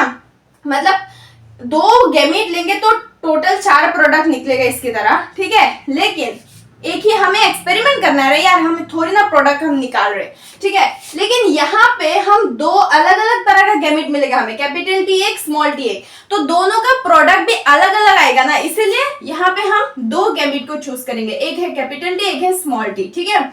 यहाँ से भी दो आएगा, एक मेल है एक फीमेल है, कैपिटल टी एक स्मॉल टी, ठीक है। अब इन चारों के बीच में किस तरह से क्रॉस फर्टिलाइजेशन होगा वो देखो, सॉरी सेल्फ फर्टिलाइजेशन हो रहा है यहाँ पे। ओके, पहले ये कैपिटल टी इस कैपिटल टी के साथ जाएगा। हम ऐसे लिखते हैं जेनेटिक्स में, ध्यान से सुनो, कैपिटल टी, फिर ये कैपिटल टी इस स्मॉल टी के साथ जाएगा, कैपिटल टी स्मॉल टी, फिर ये स्मॉल टी इस कैपिटल टी के साथ जाएगा, कैपिटल टी स्मॉल टी, या स्मॉल टी कैपिटल टी सही है, स्मॉल टी। तो टोटल 4 प्रोडक्ट आया सेल्फ फर्टिलाइजेशन के बाद। इसको हम बोलते हैं F2 जनरेशन, ठीक है, या फिर हम इसको बोलते हैं फिलियल 2 जनरेशन। समझ में आया? देखो F1 जनरेशन में एक ही प्लांट आया जो कि टॉल आया, F2 जनरेशन में टोटल 4 प्लांट आया, हाइब्रिड टोटल 4 आया। और यहाँ पे देखो कैपिटल टी ये टॉल है, कैपिटल टी स्मॉल टी ये भी टॉल है, कैपिटल टी स्मॉल टी ये भी टॉल है, स्मॉल टी ये डॉफ है। तो मतलब जब 2 हेटेरोजाइगस अल्लील सेम टॉल प्लांट के बीच में हम क्रॉस सेल्फ फर्टिलाइजेशन कराते हैं तो हमें 3 टॉल प्लांट मिलता है और 1 डॉफ प्लांट मिलता है, ठीक है। तो उन्होंने ये एक्सपेरिमेंट करके देखा, उनको एक्सपेरिमेंट ही तो करना था, वो कैसे कैसे प्लांट आ रहे, क्या क्या हो रहा है, वही तो उनको जानना था। अब देखो ये एक और चीज, ये जो प्रोसेस मैंने किया ये मतलब ये थोड़ा सा कंफ्यूजिंग लग रहा है ना, तो इसको इजी बनाने के लिए क्या हुआ, रेगिनल्ड सी पुनेट नाम का एक साइंटिस्ट था, तुम्हें नोट्स में मिल जाएगी, एनसीईआरटी में मिल जाएगा। उन्होंने क्या किया, क्योंकि उनका नाम रेगिनल्ड सी पुनेट था, वाह क्या नाम है, तो उन्होंने एक मेथड दिया जिसको हम बोलते हैं पुनेट स्क्वायर, ठीक है। तो वो पुनेट स्क्वायर की मदद से हम क्या करेंगे, इसको सॉल्व कर पाएंगे। लास्ट में मैं कुछ क्वेश्चंस भी कराऊंगी, ठीक है। तो देखो पुनेट स्क्वायर देख लेते हैं अभी, पुनेट स्क्वायर तो ये है क्या, पुनेट स्क्वायर है तो सबसे पहले हम बनाएंगे एक स्क्वायर, तो ये हो गया हमारा स्क्वायर, ठीक है। तो हम क्या करेंगे, एक तरफ मेल गैमेट लिखेंगे, एक तरफ फीमेल गैमेट लिखेंगे, तो टोटल गैमेट कितना है, 4 है, कैपिटल टी स्मॉल टी, तो ये है कैपिटल टी स्मॉल टी, ये है कैपिटल टी स्मॉल टी, एक मेल गैमेट है एक फीमेल गैमेट है। अब कैसे करेंगे, ये इसके साथ जाएगा कैपिटल टी, ये इसके साथ जाएगा कैपिटल टी स्मॉल टी, अब ये इसके साथ जाएगा स्मॉल टी कैपिटल टी या फिर कैपिटल टी स्मॉल टी, अब ये इसके साथ जाएगा स्मॉल टी, तो टोटल 4 प्लांट आया, ये तीनों टॉल आया, ये डॉफ आया, ठीक है। सो पुनेट स्क्वायर से थोड़ा सा इजी हो जाता है, ठीक है। अब एक चीज देखो, ये जो F2 जनरेशन में 4 प्लांट आया, हमें ऊपर से दिख रहा है मॉर्फोलॉजी की 3 टॉल प्लांट है और एक डॉफ प्लांट है, तो ये इसका क्या है, फिनोटाइप है। हमें जो बाहर से दिख रहा है दैट इज इट्स फिनोटाइप। तो 3 टॉल प्लांट है, एक डॉफ प्लांट है, ठीक है। सो 3:1 ये हो जाएगा इसका फिनोटाइपिक रेशियो। 3 टॉल प्लांट आया और एक डॉफ प्लांट आया। सो मोनोहाइब्रिड क्रॉस का F2 जनरेशन में जो फिनोटाइपिक रेशियो है दैट इज 3:1। और जीनोटाइपिक रेशियो क्या होगा, देखो एक है कैपिटल टी एक ही है, और कैपिटल टी स्मॉल टी 2 है और स्मॉल टी 1 है, तो ये आ जाएगा 1:2:1। ये आ गया हमारा जीनोटाइपिक रेशियो, मतलब इसका जीन्स कैसा है ये, ठीक है। समझ में आया। F1 जनरेशन में एक ही प्लांट था, ठीक है, फिनोटाइप क्या था उसका, टॉल था, तो वो 1:1 ही होगा। 2 गैमेट लेके करेंगे तो वहां पे 2:2 आएगा, सॉरी 4 आएगा, हाँ 4 प्लांट आएगा, 4:4 दैट इज 1:1 ही है, ठीक है। समझ में आया, ओके। समझ में आया क्या तुम लोगों को, यार मुझे अंदर शांति नहीं मिलती है, तुम लोगों का चेहरा मुझे दिखाई नहीं देता, मुझे कैसे समझ में आएगा कि तुम लोगों को समझ में आया है कि नहीं। ओके, तो देखो मोनोहाइब्रिड क्रॉस में क्या है, फिनोटाइपिक रेशियो है 3:1, जीनोटाइपिक रेशियो है 1:2:1। अब डाइहाइब्रिड क्रॉस हम मेंडल का लॉ जब करेंगे तब हम प्रूफ करके देखेंगे, ठीक है। ऐसा ये तो हमने एक कैरेक्टर लिया, सिर्फ हाइट को लेके किया, 2 कैरेक्टर को लेके जो करते हैं उसको डाइहाइब्रिड क्रॉस बोलते हैं, वो हम मेंडल का लॉ जब करेंगे तब देखेंगे। लेकिन अभी मैं एक चीज बता देती हूँ, मैं बहुत इंपॉर्टेंट एक चीज बता दी हूँ, जल्दी। मुझे ना अभी राइट नाउ मुझे पानी पूरी खाने का मन कर रहा है पता नहीं क्यों, बट तुम लोगों को पानी पूरी खाना अच्छा लगता है क्या? लड़कियों को बहुत अच्छा लगता है, लेकिन कुछ लड़कों को भी बहुत अच्छा लगता है। कौन कौन पानी पूरी लवर है, कमेंट करो थोड़ा सा। मुझे बहुत पसंद है यार पानी पूरी, और मुझे ना मीठा वाला ज़्यादा अच्छा लगता है। मैं थोड़ी सी अलग हूँ, ऐसे नॉर्मली लड़कियों को तीखा वाला अच्छा लगता है, बट मुझे ना मीठा वाला अच्छा लगता है। मुझे अभी अचानक मन किया पानी पूरी खाने का। ओके चलो अभी पढ़ लेते हैं, उसके बाद खाएंगे पानी पूरी। ओके तो हमने क्या देखा, क्या देखा हमने देखा कॉन्सेप्ट। ओके तो हमने देखा कि मोनोहाइब्रिड जो क्रॉस है, ठीक है, ओके ला ला ला, मोनोहाइब्रिड क्रॉस में हमने F2 F1 जनरेशन का जो फिनोटाइपिक और जीनोटाइपिक रेशियो है दोनों 1:1 ही है, ठीक है, फिनोटाइप एंड जीनोटाइप। फिनोटाइप और जीनोटाइप तो समझ में आया ना, मतलब एक्सटर्नली कैसा दिखता है दैट इज फिनोटाइप, और जीन का रिप्रेजेंटेशन जो है वो है जीनोटाइप, ठीक है। F2 जनरेशन जो है वहां पे फिनोटाइपिक रेशियो था 3:1, ठीक है, फिनोटाइपिक रेशियो, और जीनोटाइपिक रेशियो था 1:2:1, ठीक है। अब देखो डाइहाइब्रिड क्रॉस में क्या होगा, हम थोड़ी देर बाद डाइहाइब्रिड क्रॉस का प्रूफ पढ़ेंगे, लेकिन एक मेथड है, हम डाइहाइब्रिड क्रॉस का भी F2 जनरेशन का फिनोटाइपिक रेशियो और जीनोटाइपिक रेशियो हम निकाल पाएंगे, ठीक है। F1 के इतने इंपॉर्टेंट नहीं, बट एनसीईआरटी में F2 का ही दिया हुआ है, ठीक है। सो डाइहाइब्रिड क्रॉस में क्या करेंगे, हम मोनोहाइब्रिड क्रॉस का जो भी रेशियो है हम उसको स्क्वायर कर देंगे, क्योंकि मोनो मतलब 1, डाई मतलब 2, तो उसका डबल हो जाएगा ना डाइहाइब्रिड क्रॉस में, ठीक है। ऐसा ही होगा, देखो मोनोहाइब्रिड क्रॉस में फिनोटाइपिक रेशियो है 3:1, तो डाइहाइब्रिड क्रॉस में F2 जनरेशन का फिनोटाइपिक रेशियो क्या हो जाएगा, 3:1 का स्क्वायर, दैट इज 3:1 इंटू 3:1। तो ये करो पहले, इतना मैथ्स तो आता है ना, 9 इंटू 3 इंटू 3, ठीक है, इंटू 1। ओके पहले इस 3 को इन 3 1 के साथ करना है, फिर इस 1 को इस 3 1 के साथ करना है। सो इस 3 के साथ करेंगे तो 3 इंटू 3 9, फिर 3 इंटू 1 3, फिर 1 इंटू 3 3, 1 इंटू 1 1। सो ये हो गया हमारा डाइहाइब्रिड क्रॉस का F2 जनरेशन का फिनोटाइपिक रेशियो। अब जीनोटाइपिक रेशियो निकालते हैं। मोनोहाइब्रिड क्रॉस का F2 जनरेशन का जीनोटाइपिक रेशियो है 1:2:1, तो डाइहाइब्रिड का निकालेंगे तो इसको स्क्वायर कर देंगे ना, 1 2 1 इंटू 1 2 1। अब इसको कैलकुलेट करो, करो जल्दी करो, जल्दी करो बाबा, जल्दी करो। देखो पहले हमें इस 1 के साथ इन 1 2 1 को करना है। सो 1 2 1 1 2 का 4, 2 4 का 2, ओके ठीक है, 1 2 1 is 2। अब इस 2 को इस 1 2 1 के साथ मल्टीप्लाई करना है, 2 into 1 is 2, 4 is to 2 is 2। अब इस 1 को इसके साथ करना है, 1 is to 2 is to 1। समझ में आया। सो ये हो गया हमारा डाइहाइब्रिड क्रॉस का F2 जनरेशन का जीनोटाइपिक रेशियो, 1 2 1 1 2 का 1, 2 4 2 का 2, 1 2 का 1। ओके ओके, सो ये बहुत ही आसान ट्रिक है, ट्रिक, ठीक है। अब हम इस तरह से ट्राइहाइब्रिड क्रॉस, टेट्राहाइब्रिड क्रॉस सबका निकाल सकते हैं, लेकिन एनसीईआरटी में डाइहाइब्रिड तक ही दिया हुआ है तो हमें उतना ही पढ़ना है। फिर भी मन की खुशी के लिए ट्राइहाइब्रिड का भी चलो करके देखते हैं। थोड़ा सा मैथ्स पढ़ लेते हैं यार, और कितना लाइफ पढ़े हम। ओके ट्राइहाइब्रिड क्रॉस में क्या हो जाएगा, उसका क्यूब हो जाएगा। मोनोहाइब्रिड क्रॉस में जो F2 जनरेशन है उसमें फिनोटाइपिक रेशियो है 3:1, तो ट्राइहाइब्रिड क्रॉस में क्या हो जाएगा, इसका क्यूब हो जाएगा, ठीक है। सो 3 1 का क्यूब मतलब 3 1 का स्क्वायर इंटू 3 1, ओके है कि नहीं, इतना पता है ना, मतलब 3 का क्यूब क्या होगा, 3 का square into 3, there is 9 into 3, that is 27, है कि नहीं। ओके ये अगर समझ में नहीं, बहुत आसान है यार, अगर समझ में नहीं आया फिर भी कमेंट करो, ठीक है, या टेलीग्राम में भी पूछ सकते हो तुम लोग। तो हमें पता है 3:1 स्क्वायर का हमें क्या पता है, रिजल्ट पता है, दैट इज 9:3:3:1 इंटू फिर से 3:1। तो अब इसको कर दो, पहले इस 9 3 27:9, तुम लोग करके देखना, 3:3 9, 3:1, then 9, then 3, then 3:1।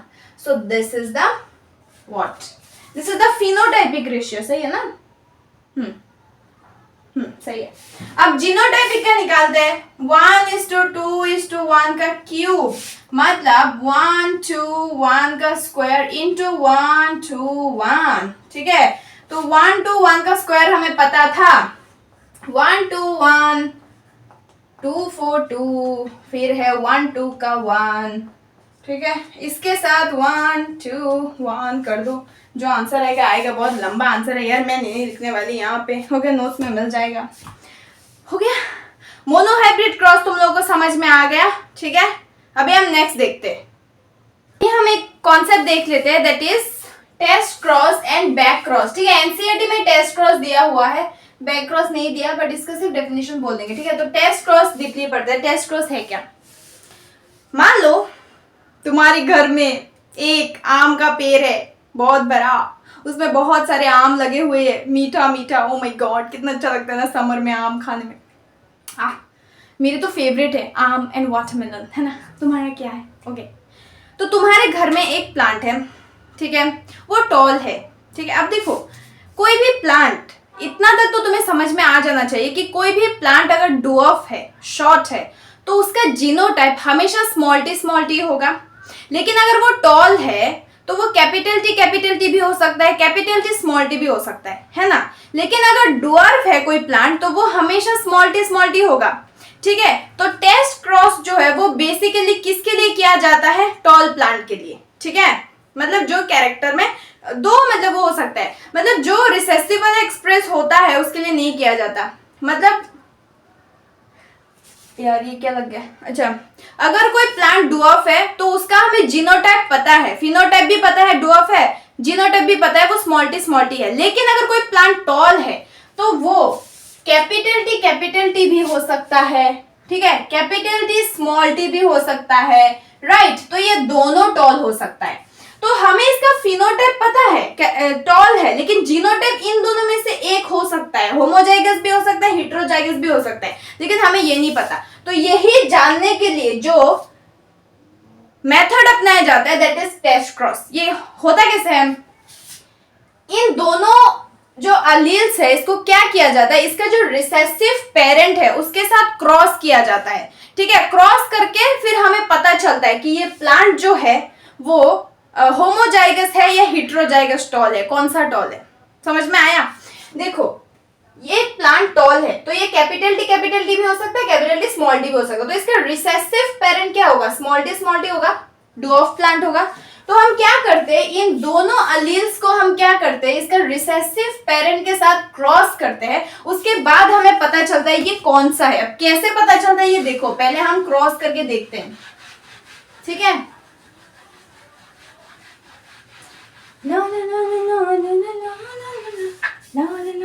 मतलब ये आया क्यों, मेंडल एक्सपेरिमेंट कर रहे थे, फिर उनके दिमाग में ये भी आया कि है इसके अंदर अगर कैपिटल टी भी है, कैपिटल टी स्मॉल टी भी है, तो हमें कैसे पता लगेगा ऊपर से कि इसका जीनोटाइप क्या है। तो यही प्रोसेस है जिसकी मदद से पता लगेगा। तो हम दो आब्राकाडाब्रा बॉक्स बनाएंगे, ठीक है।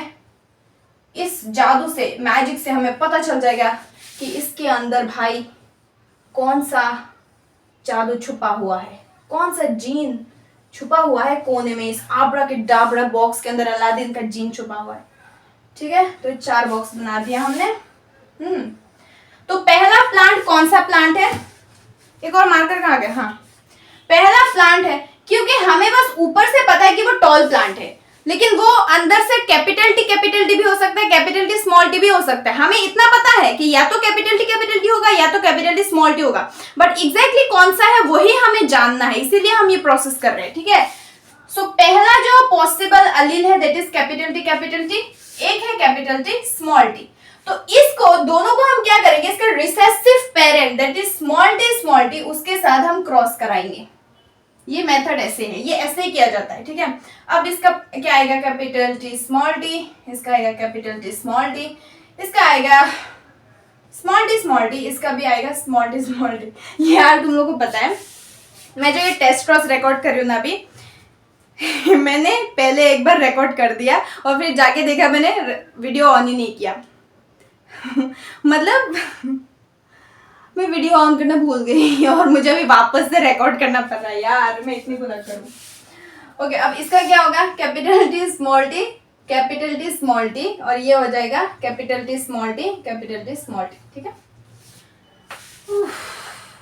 ला ला ला ला ला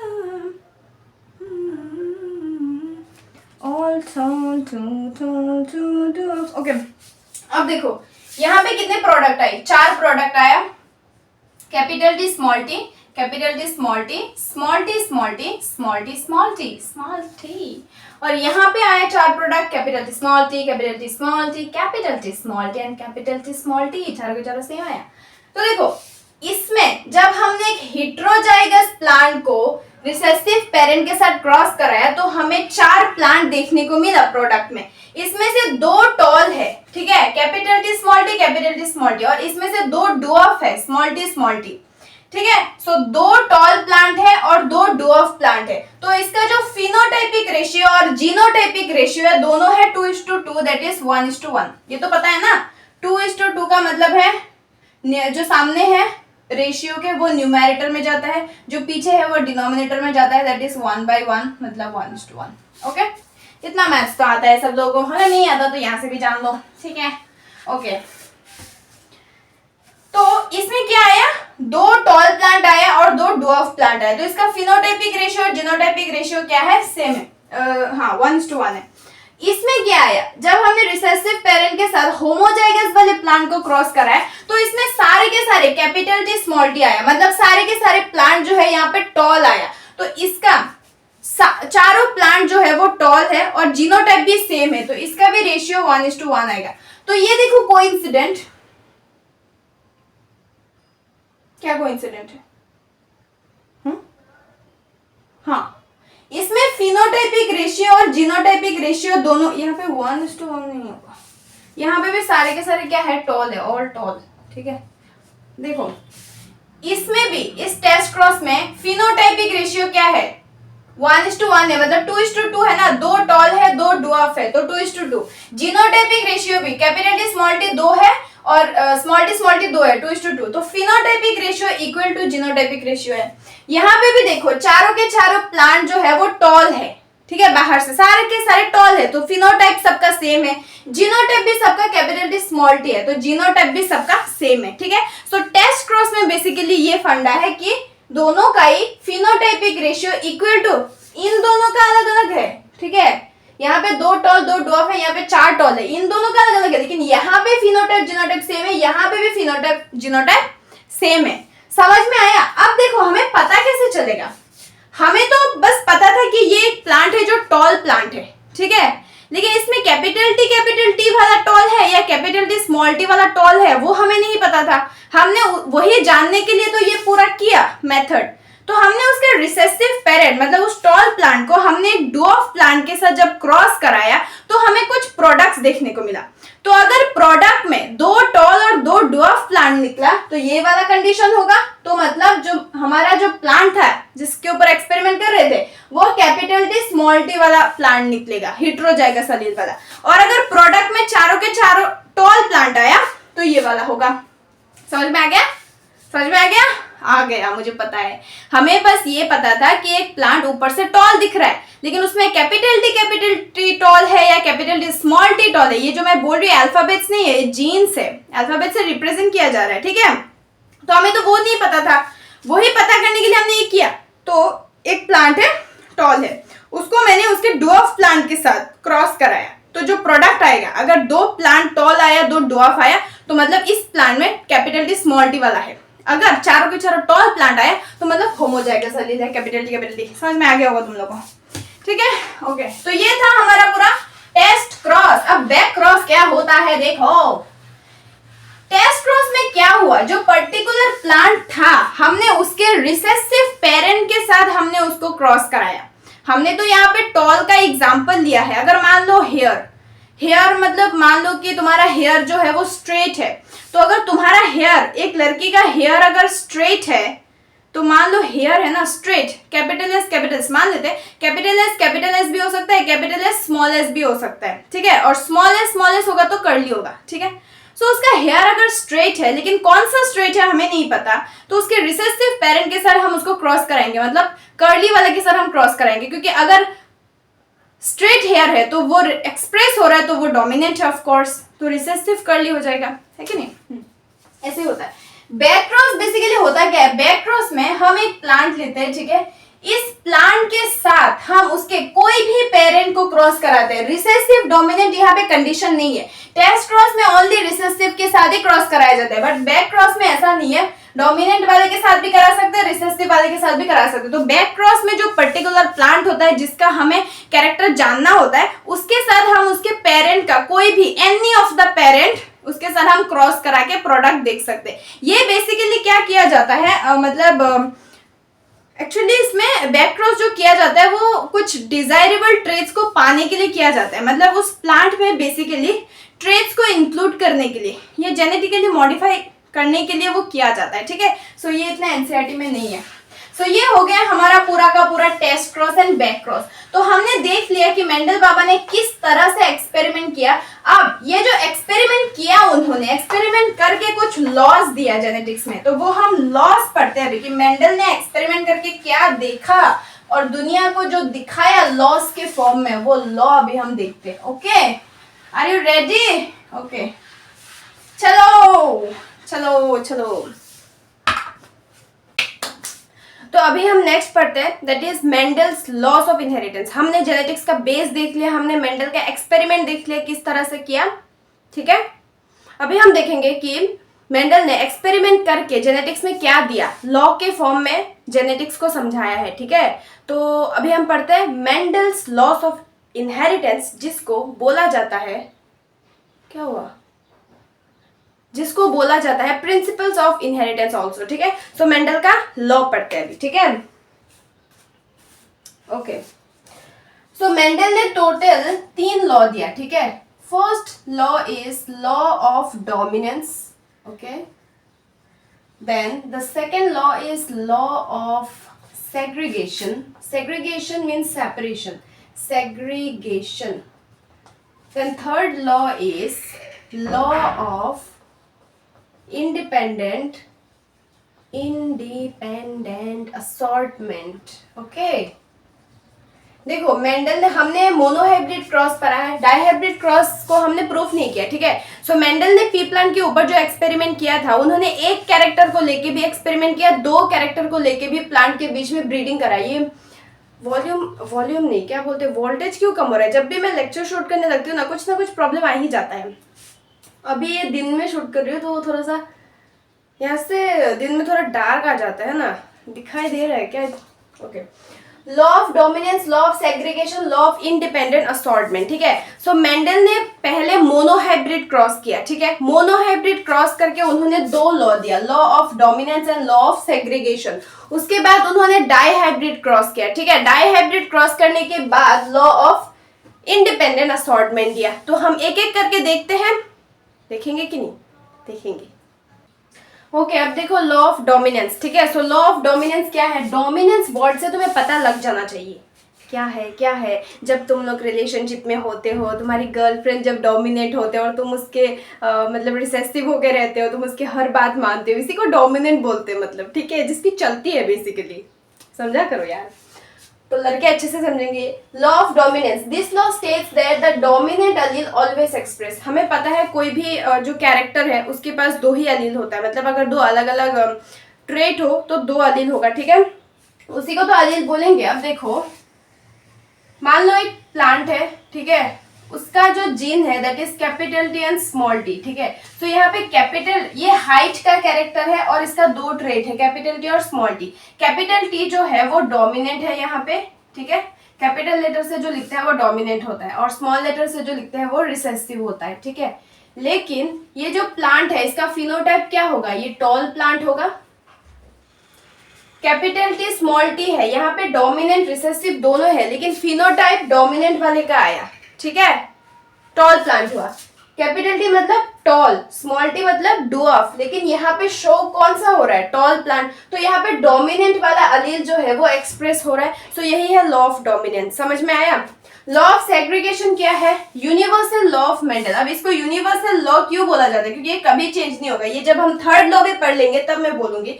ड्यूरिंग गैमीटोजेनेसिस, गैमीटो मतलब गैमीट्स, जेनेसिस मतलब फॉर्मेशन, मतलब गैमीट फॉर्मेशन के time the pair of chromosomes got separate, हमें पता है। लॉ ऑफ सेग्रीगेशन, सेग्रीगेशन का मतलब है सेपरेशन, ठीक है। तो जब गैमीट फॉर्मेशन होता है, ठीक है, तो अगर डिप्लॉयड ऑर्गेनिज्म है, ठीक है, तो क्या होगा? वो pair of chromosome, diploid organism मतलब क्रोमोसोम हमेशा पेयर में रहेगा, ठीक है। तो पेयर ऑफ क्रोमोसोम जो है वो सेपरेट हो जाएगा, ठीक है, और हैप्लॉइड गैमीट का फॉर्मेशन होगा, ठीक है। तो ये सत्य है, ये एकदम यूनिवर्सल है, ठीक है, यूनिवर्सल ट्रूथ है।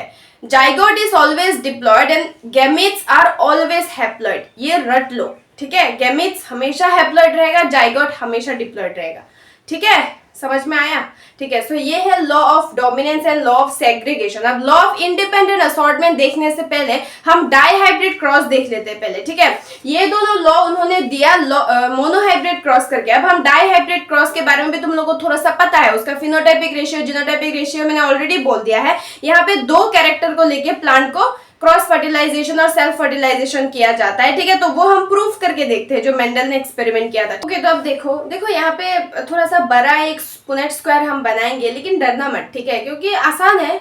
लेकिन अगर नहीं भी समझोगे तब भी कोई मतलब फर्क नहीं पड़ेगा, ठीक है ना। तो बस इसका फिनोटाइपिक और जीनोटाइपिक रेशियो तुम्हें जानना है, बट समझोगे तो जरूर अच्छा भाई। ध्यान से सुनो, डाइहाइब्रिड क्रॉस या फिर इनहेरिटेंस ऑफ टू जीन, ठीक है। तो डाई मतलब दो, यहाँ पे मेंडल ने दो कैरेक्टर को इंक्लूड किया है। मोनोहाइब्रिड क्रॉस में हमने क्या देखा था कि एक प्लांट का एक ही कैरेक्टर लिया था, दैट इज हाइट, और उसको लेके एक डोमिनेंट और एक रिसेसिव, मतलब एक टॉल प्लांट और एक डॉफ प्लांट के बीच में उन्होंने फर्टिलाइजेशन कराया था, है कि नहीं। डाइहाइब्रिड क्रॉस में यहाँ पे मेंडल ने दो कैरेक्टर को इंक्लूड किया है, मतलब ये एक प्लांट है, ये एक प्लांट है, इसका दो कैरेक्टर लिया है, इसका भी दो कैरेक्टर लिया है, ठीक है। ये एक्सपेरिमेंटल वैल्यू है, ये सब ये मेंडल ने एक्सपेरिमेंट करके गए ऑलरेडी, वो हम देख रहे हैं, हम कोई नया एक्सपेरिमेंट नहीं कर रहे, ठीक है। ओके, तो उन्होंने जो दो कैरेक्टर को इंक्लूड किया था, पहला था सीड शेप, ठीक है। तो सीड शेप में, क्योंकि पी प्लांट के ऊपर एक्सपेरिमेंट किया था, तो हमने 7 विजिबल कैरेक्टर देखा था ना। सीड शेप का जो डोमिनेंट है दैट इज राउंड, और जो रिसेसिव है दैट इज रिंकल, और दूसरा जो कैरेक्टर है दैट इज सीड कलर, ठीक है। येलो वाला डोमिनेंट है और ग्रीन वाला क्या है? रिसेसिव है। अब हम इन दोनों के बीच में क्या कराने वाले हैं बेटा? क्या कराने वाले हैं? हम फर्टिलाइजेशन कराने वाले हैं, ठीक है, जो मेंडल ने ऑलरेडी करके दिया, हम उसको ही दोहरा रहे हैं, कि नहीं। हाँ, कौन कौन बोर हो गए बताओ जरा, बताओ। ये चैप्टर बहुत इंपॉर्टेंट है, बहुत ध्यान से सुनना, ठीक है, बोर्ड नहीं होना है। ओके, अब हम देखते हैं, ये मिटा देते हैं, ठीक है। हम डाइहाइब्रिड क्रॉस कर रहे हैं, पता ही तो है यार, तुम लोग स्मार्ट हो, याद रखने की कोशिश करो। ओके, बहुत गर्मी हो रही है यहाँ पे, मैं पसीना पसीना हो रही हूँ और फैन ऑफ किया हुआ है। ये बोर्ड थोड़ा सा गंदा हो गया है ना, नया बोर्ड लगाएंगे, बस ये चैप्टर एडजस्ट कर लो प्लीज। ओके, अब देखो, मेंडल ने यहाँ पे एक प्लांट लिया, ठीक है, यहाँ पे एक प्लांट लिया, ठीक है। सो पेरेंट प्लांट को लिया, पेरेंट मान लो ये मेल है, ये फीमेल है, ठीक है। तो एक उन्होंने पहले एक डोमिनेंट प्लांट को लिया, मतलब इसमें दो कैरेक्टर को इंक्लूड किया था, सीड शेप और सीड कलर, तो उन्हीं दोनों को लेके हम यहाँ पे लिखने वाले हैं, ठीक है। सो मान लो ये जो सीड कलर है, सॉरी ये सीड शेप जो है, ये राउंड है और ये येलो है, मतलब ये डोमिनेंट प्लांट है, क्योंकि यहाँ पे सीड का जो शेप है वो राउंड है, दोनों ही कैपिटल आर है, और जो कलर है दोनों येलो येलो है, मतलब ये क्रोमोसोम है, ये क्रोमोसोम है, दोनों होमोलोगस क्रोमोसोम है एक पेरेंट में, ठीक है, क्योंकि डिप्लॉयड है, ठीक है। सो पेयर में रहेगा, तो इसमें जो है और इसमें और इसमें और इसमें, ठीक है। ओके, इसमें मान लो सीड शेप का जीन है और इसमें भी सीड शेप का जीन होगा, तो दोनों में ही राउंड है, ठीक है। और इसमें सीड कलर का जीन है, ये येलो है और ये भी येलो है, समझ में आया। तो पेरेंट जो है वो डिप्लॉयड है, और उसके हमने मोनोहाइब्रिड क्रॉस में क्या देखा था, रुको बाद में बताती हूँ, अभी ये सुन लो। तो ये एक प्लांट है, ठीक है, capital R capital R capital Y, और एक रिसेसिव प्लांट को लिया, स्मॉल आर स्मॉल वाई, ठीक है, मतलब ये रिंकल्ड है, इसका सीड का शेप और सीड का कलर है ग्रीन। ओके, अब ये दोनों पेरेंट्स है, ठीक है। अब इन दोनों का गैमेट्स क्या आएगा, बताओ जरा, गैमेट्स क्या आएगा? देखो ये एक सेल है, मान लो एक सेल के अंदर ये दोनों कैरेक्टर इंक्लूडेड है क्रोमोसोम में, ठीक है। सो ये भी कैपिटल आर है, तो दोनों सेम टाइप ऑफ गैमेट होगा कैपिटल आर, तो वहां से हम एक ही लिखेंगे, ठीक है।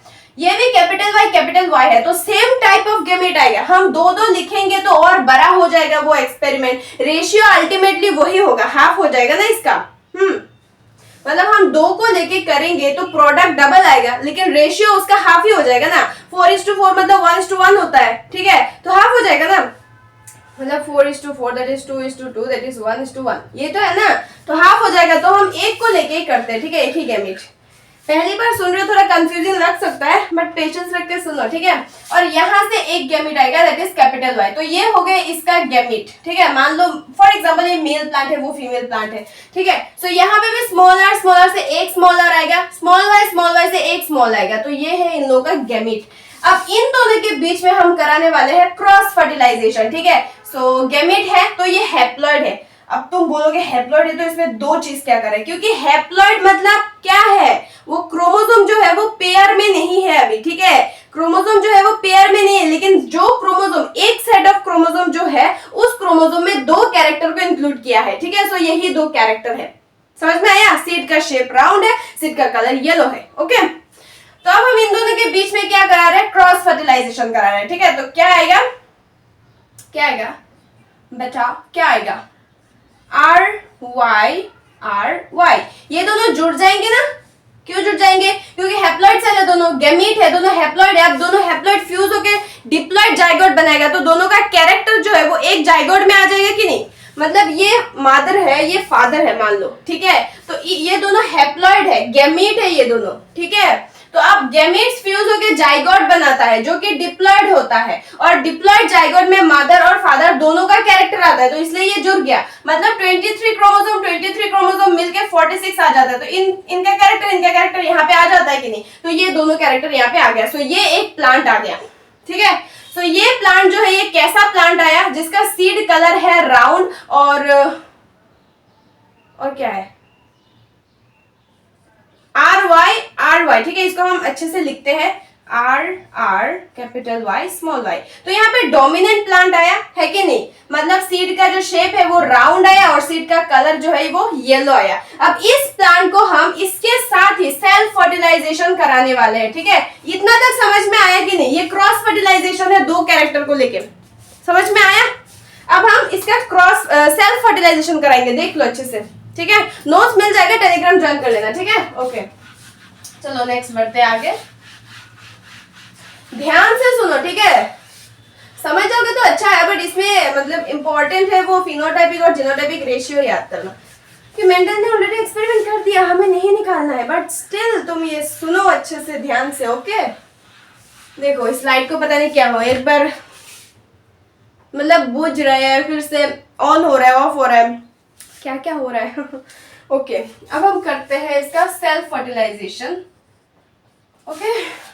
इंक भी हो गया है खत्म। सो पेरेंट अभी क्या है, RY, ये था ना, RY। अब देखो क्या देखोगे, अब गैमेट्स देखो, गैमेट्स क्या क्या आएगा, ठीक है। गैमेट्स क्या क्या आएगा, सोचो जरा सोचो। ये एक कैरेक्टर है, ये एक कैरेक्टर है, तो यहाँ पे टोटल 4 कैरेक्टर अलग अलग है, राउंड, रिंकल, येलो, ग्रीन। तो 4 तरह के गैमेट फॉर्म हो सकते हैं कि नहीं,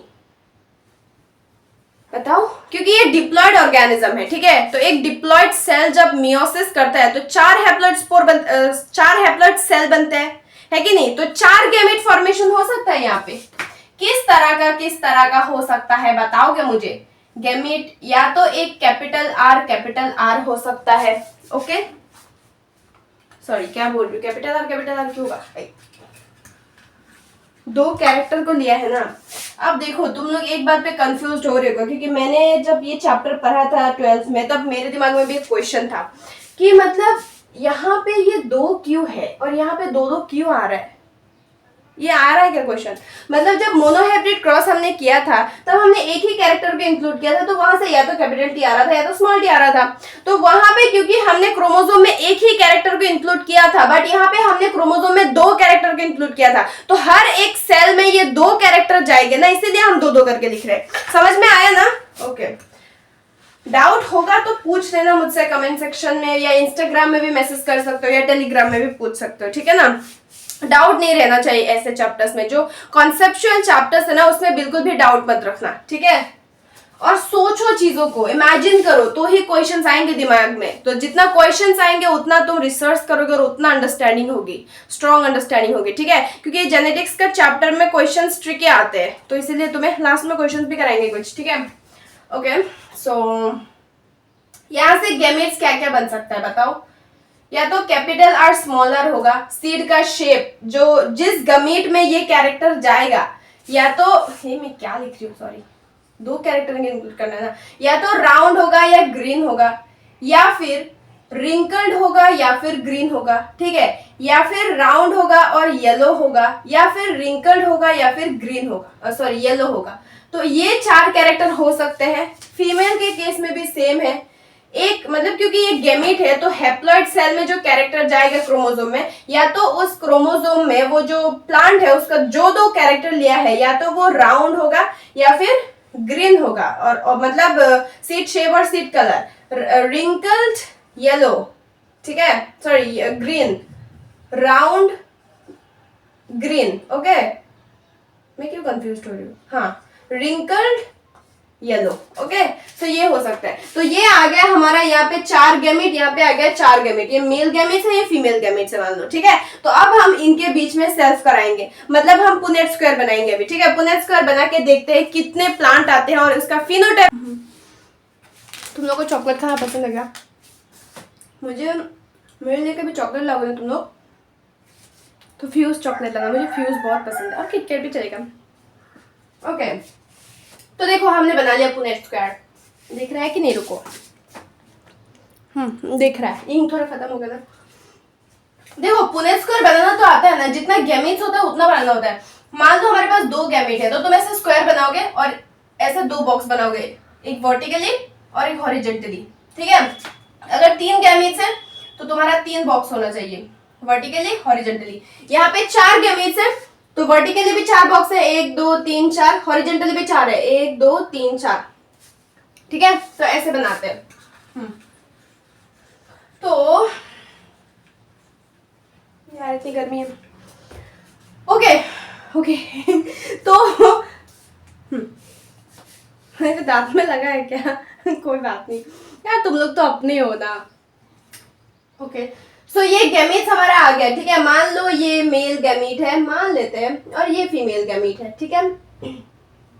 तो अब हम इसका क्रॉस देखते हैं। देखो ये कैसे करेंगे, पहले हम इसको ये चारों के साथ करके यहाँ पे प्रोडक्ट आएगा, है कि नहीं? तो यहाँ पे क्या आएगा? कैपिटल आर, ध्यान से सुनना, इजी है यार, अगर लेक्चर देखोगे अच्छे से फिर तुम अपना नोट्स जब बनाओगे तब खुद करना।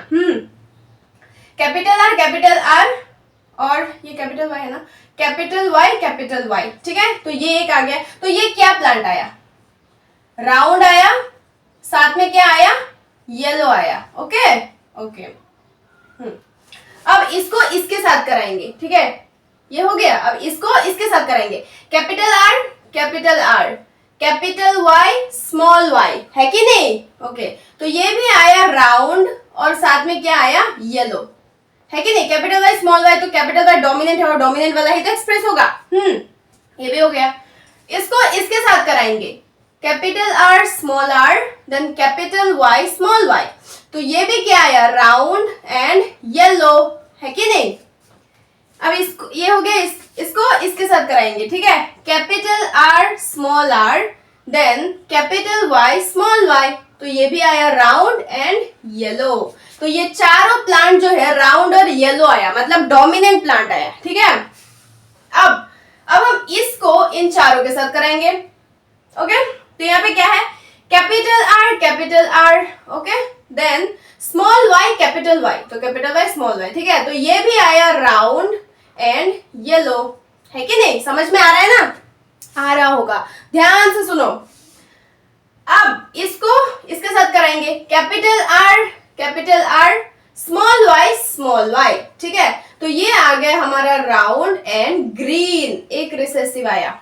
अब इसको हम इसके साथ कराएंगे, कैपिटल वाई स्मॉल वाई, तो ये भी आ गया हमारा राउंड एंड येलो। ओके, अब ये इसके साथ कैपिटल आर स्मॉल वाई, तो ये भी आ गया हमारा राउंड एंड ग्रीन। ओके, समझ में आया। अब ये दोनों में लिख देती हूँ, ठीक है। तो ये आ जाएगा capital R small Y capital Y, that is आ गया हमारा round and yellow. Okay, so capital R small Y small Y, round yellow. तुम लोग को समझ में आया ना? अब होगा स्मॉल आर कैपिटल वाई, ये कैपिटल वाई है ना, हाँ कैपिटल वाई। सो ये आ गया हमारा wrinkled and yellow. Small R capital Y small Y, that is wrinkled and आ गया येलो। ओके, अब इसका होगा capital R capital Y small Y, that is round and yellow, जो कि ज्यादा है। Okay, capital R small Y, that is round and आ गया हमारा ग्रीन। ओके, फिर आता है स्मॉल आर कैपिटल वाई, हाँ small Y, so that is wrinkled and yellow. अब आता है small R small Y, that is wrinkled and green. तो रिंकल्ड और ग्रीन एक ही आया, ठीक है। सो हमने मोनोहाइब्रिड क्रॉस जब पढ़ा था, तब जो हमने रेशियो देखा था डाइहाइब्रिड क्रॉस का, वो देखो मिलता है कि नहीं।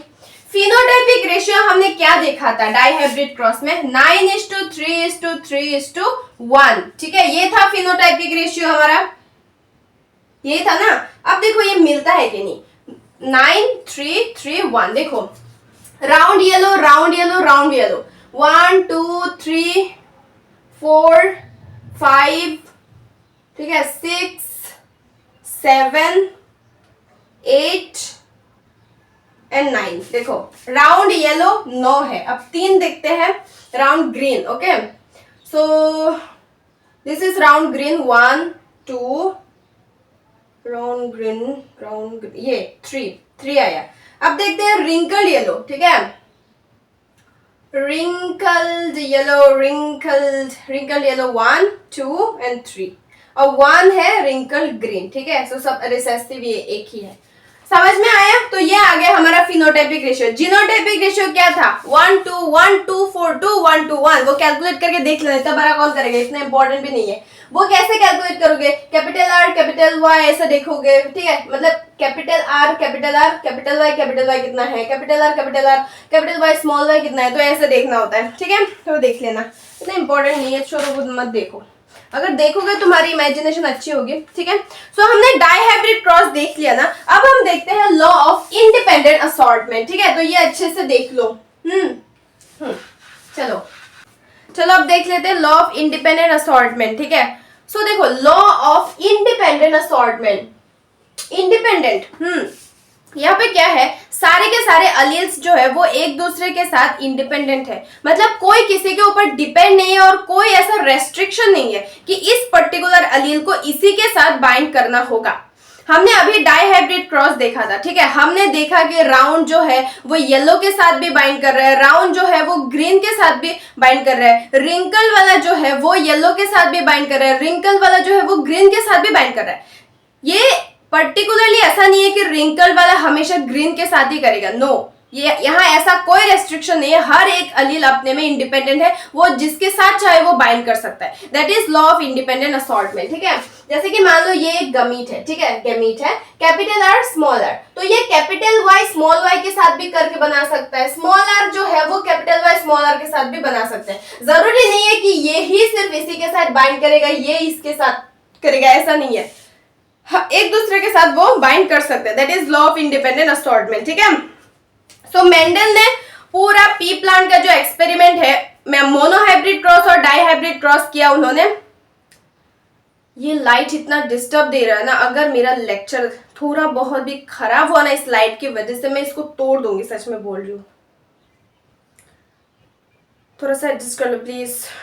ओके, सो क्या बोल रही थी मैं, हाँ, मेंडल ने पी प्लांट के ऊपर एक्सपेरिमेंट किया, मोनोहाइब्रिड क्रॉस और डाइहाइब्रिड क्रॉस किया, ठीक है। उन्होंने करके पूरा एक्सपेरिमेंट करके जेनेटिक्स में यही लॉ दिया, law of dominance, law of segregation and law of independent assortment, कि हमेशा डोमिनेंट अलील जो है वही एक्सप्रेस होगा और हमेशा जो गैमीट्स है वो हैप्लॉइड बनेगा, मतलब क्रोमोसोम सेपरेट होके ही गैमीट बनेगा, और हमेशा जो अलील है वो किसी के साथ भी बाइंड कर सकता है, यही है, ठीक है। अब देखो लॉ ऑफ सेग्रीगेशन जो है उसको यूनिवर्सल लॉ ऑफ इनहेरिटेंस क्यों बोला जाता है? यूनिवर्सल लॉ मतलब ये सत्य ही है, यही होगा। लॉ ऑफ डोमिनेंस जो है हमेशा डोमिनेंट वाला एक्सप्रेस करेगा, लेकिन हम अगर आर्टिफिशियली कराए, हम रिसेसिव वाले को भी एक्सप्रेस करा सकते हैं। हमने पी प्लांट में देखा था ना, येलो जो सीड का कलर था वो येलो था बेसिकली डोमिनेंट वाला, लेकिन हम अभी हरा मटर खा रहे हैं यार, ग्रीन मटर खा रहे हैं, तो जानबूझ के वहां पे जेनेटिकली मॉडिफाई किया और ग्रीन वाला जो था रिसेसिव था उसको एक्सप्रेस कराया। तो ये पॉसिबल है कि रिसेसिव वाले को हम जानबूझ के एक्सप्रेस करा सकते हैं, नेचुरली हमेशा डोमिनेंट वाला ही होगा। लॉ ऑफ इंडिपेंडेंट असॉर्टमेंट जो है, यहाँ पे भी सारे के सारे अलील एक दूसरे के साथ इंडिपेंडेंट है, वो किसी के साथ भी बाइंड करा सकते हैं, लेकिन हम अगर आर्टिफिशियली ये रेस्ट्रिक्शन दे कि इसको इसके साथ बाइंड करना है तो ये भी पॉसिबल है, लेकिन सेग्रीगेशन में हम कोई एक्सेप्शन नहीं दे सकते। हमेशा जो डिप्लॉयड ऑर्गेनिज्म है वो मियोसिस करके हैप्लॉइड गैमेट्स बनाएगा, जो हैप्लॉइड ऑर्गेनिज्म है वो माइटोसिस करके हैप्लॉइड गैमेट्स बनाएगा। हमेशा क्रोमोसोम आधा होके ही गैमेट्स बनेगा, गैमेट्स हमेशा हैप्लॉइड होगा, ठीक है, ये सत्य है, ठीक है। तो ये है, इसीलिए इसको यूनिवर्सल लॉ ऑफ इनहेरिटेंस बोला जाता है, क्योंकि हमेशा क्रोमोसोम जो है पेयर में होता है, वो सेपरेट होके क्या होता है, हमारा गैमेट्स बनता है, ठीक है। सो ये हो गया हमारा मेंडल का पूरा लॉ। अब हम कुछ और एक्स्ट्रा चीजें देख लेते हैं। हम देख लेते हैं इनकम्प्लीट डोमिनेंस क्या है, ठीक है। तो देखो नाम से क्या पता लग रहा है, इनकम्प्लीट डोमिनेंस मतलब डोमिनेंट कंप्लीटली नहीं है कि नहीं? तो ये है क्या, देखो मेंडल साहब जब मोनोहाइब्रिड क्रॉस करा रहे थे पी प्लांट में या दूसरे प्लांटिक में, तो उन्होंने क्या देखा, हाँ एक्सपेरिमेंट तो पी प्लांट को लेके किया, लेकिन और भी चीजें ट्राई किया होगा यार। तो जब मोनोहाइब्रिड क्रॉस करा रहे थे उन्होंने कुछ एक्सेप्शन देखा, ठीक है, कि डोमिनेंट वाला जो है वो एक्सप्रेस नहीं हो रहा है, कुछ एक एक्सेप्शनल केस होता है। ऑफ कोर्स साइंस में एक्सेप्शन नहीं होगा तो क्या, एक्सेप्शन बेसिकली वो होता है जिसका रीजन अभी तक नहीं निकाला पाया, ठीक है। तो तुम लोग उसमें रिसर्च करो कि ये ऐसा क्यों है, ठीक है, फिर साइंटिस्ट बन जाओ, तुम लोगों का नाम भी बच्चे पढ़ेंगे, ओके ताकि कोई इंडियन नाम हो और बच्चों के लिए इजी हो जाए यार पढ़ना, ओके। तो एक फ्लावर है, ठीक है, जो एक्सेप्शन देखा था उन्होंने, इस फ्लावर में देखा था, सब कुछ मेंडल ने करके वही हम पढ़ रहे हैं यार। तो ये फ्लावर जो है कॉमन नेम है इसका डॉग फ्लावर या स्नैप ड्रैगन, और साइंटिफिक नेम या सिंथेटिक नेम या बोटानिकल नेम, क्योंकि प्लांट है, जो एनिमल होगा तो जूलॉजिकल नेम सब सेम है, ठीक है, एंटीरिनम स्पीशीज, ये है इसका साइंटिफिक नेम। तो ये जो पर्टिकुलरली हम तो डॉग फ्लावर पढ़ेंगे यार, जो आसान होगा मुंह में, है ना। तो ये जो डॉग फ्लावर है इसमें उन्होंने कुछ एक्सेप्शन देखा था, ठीक है, तो उन्होंने एक कैरेक्टर को इंक्लूड किया, ठीक है। देखो ये पेरेंट है, ठीक है, तो उन्होंने एक फ्लावर को लिया, ठीक है, जो डोमिनेंट फ्लावर है उसका कलर है रेड, ठीक है, और जो रिसेसिव फ्लावर है स्मॉलर स्मॉलर उसका कलर है व्हाइट, ठीक है। सेम स्पीशीज है लेकिन डोमिनेंट कलर है रेड और रिसेसिव कलर है व्हाइट, मतलब क्या है, मतलब फ्लावर का जो कलर है वो रेड है कि नहीं, डोमिनेंट वाला ही एक्सप्रेस होगा तो कलर रेड होगा, रिसेसिव वाला व्हाइट है तो आर्टिफिशियल अगर हम कराएंगे उसको एक्सप्रेस तो व्हाइट कलर का निकलेगा। लेकिन देखो तो यहाँ पे गैमीट्स क्या क्या आएगा, यहाँ पे गैमीट्स कैपिटल आर दोनों सेम टाइप ऑफ गैमीट्स बनेगा तो हम एक को ही लेंगे, यहाँ पे भी सेम टाइप ऑफ गैमीट्स बनेगा तो हम एक को ही लेंगे। तो इन दोनों का जब क्रॉस फर्टिलाइजेशन कराएंगे तो जो F1 जनरेशन आना चाहिए हमारा वो कैपिटल आर स्मॉलर आएगा। तो यहाँ पे रेड आना चाहिए था फ्लावर कलर, लेकिन ये रेड भी नहीं आता है व्हाइट भी नहीं आता, ये आता है पिंक, ठीक है। रेड और व्हाइट दोनों को मिक्स कर देंगे तो कहीं पिंक आ जाएगा कि नहीं। तो यहाँ पे ये कंप्लीटली डोमिनेट नहीं हुआ, कैपिटल आर जो है ये कंप्लीटली डोमिनेट नहीं हुआ, स्मॉल आर का भी कैरेक्टर आया इसमें, तो ओवरऑल पिंक हो गया, ठीक है। तो अब इस पिंक फ्लावर को पिंक फ्लावर के साथ उन्होंने सेल्फ फर्टिलाइजेशन करा के देखा कि कितने प्रोडक्ट आते हैं। तो यहाँ पे कंप्लीटली डोमिनेट नहीं है ना, दैट इज इनकम्प्लीट डोमिनेंस। तो अब हम देखते हैं कि क्या देखेंगे कि इसको जब हम सेल्फ फर्टिलाइजेशन कराएंगे तो क्या होगा, ठीक है।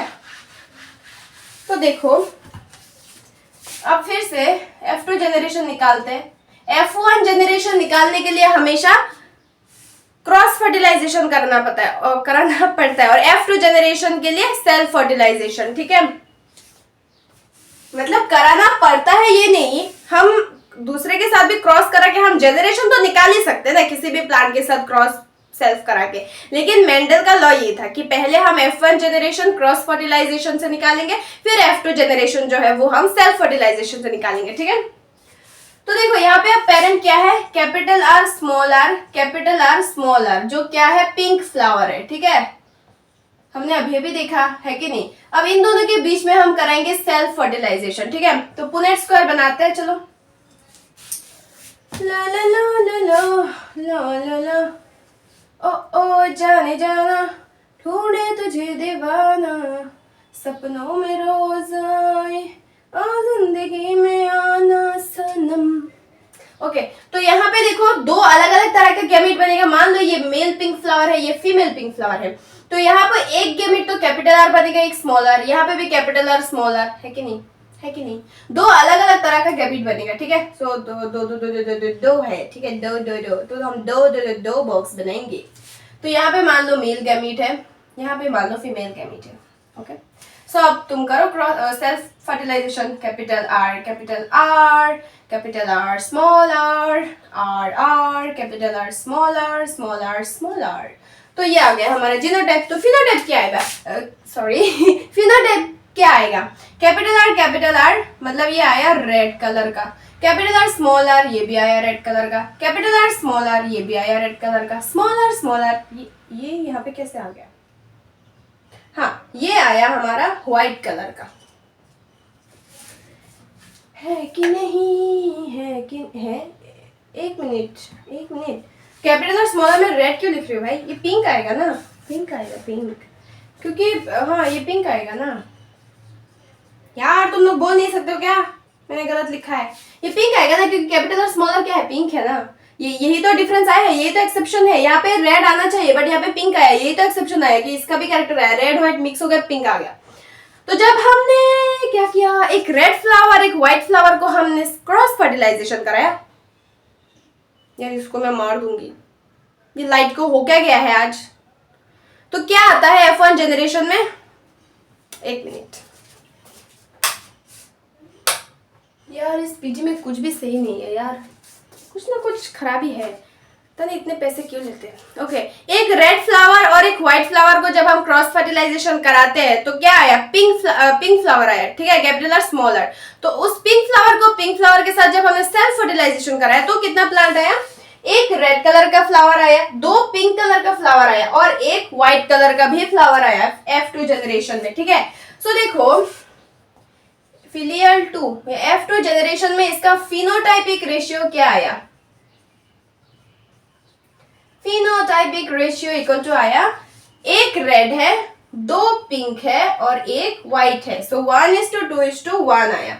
जीनोटाइपिक रेशियो क्या आया, यार लाइट तो दिक्कत देना बंद कर, जीनोटाइपिक फेंक दूंगी मैं। जीनोटाइपिक रेशियो आया, एक आया कैपिटल आर, ठीक है, दो आया कैपिटल आर स्मॉल आर और एक आया स्मॉल आर 1:2:1, ठीक है। सो इनकम्प्लीट डोमिनेंस यही है, मतलब यहाँ पे कंप्लीटली डोमिनेट नहीं है, रिसेसिव भी नहीं है।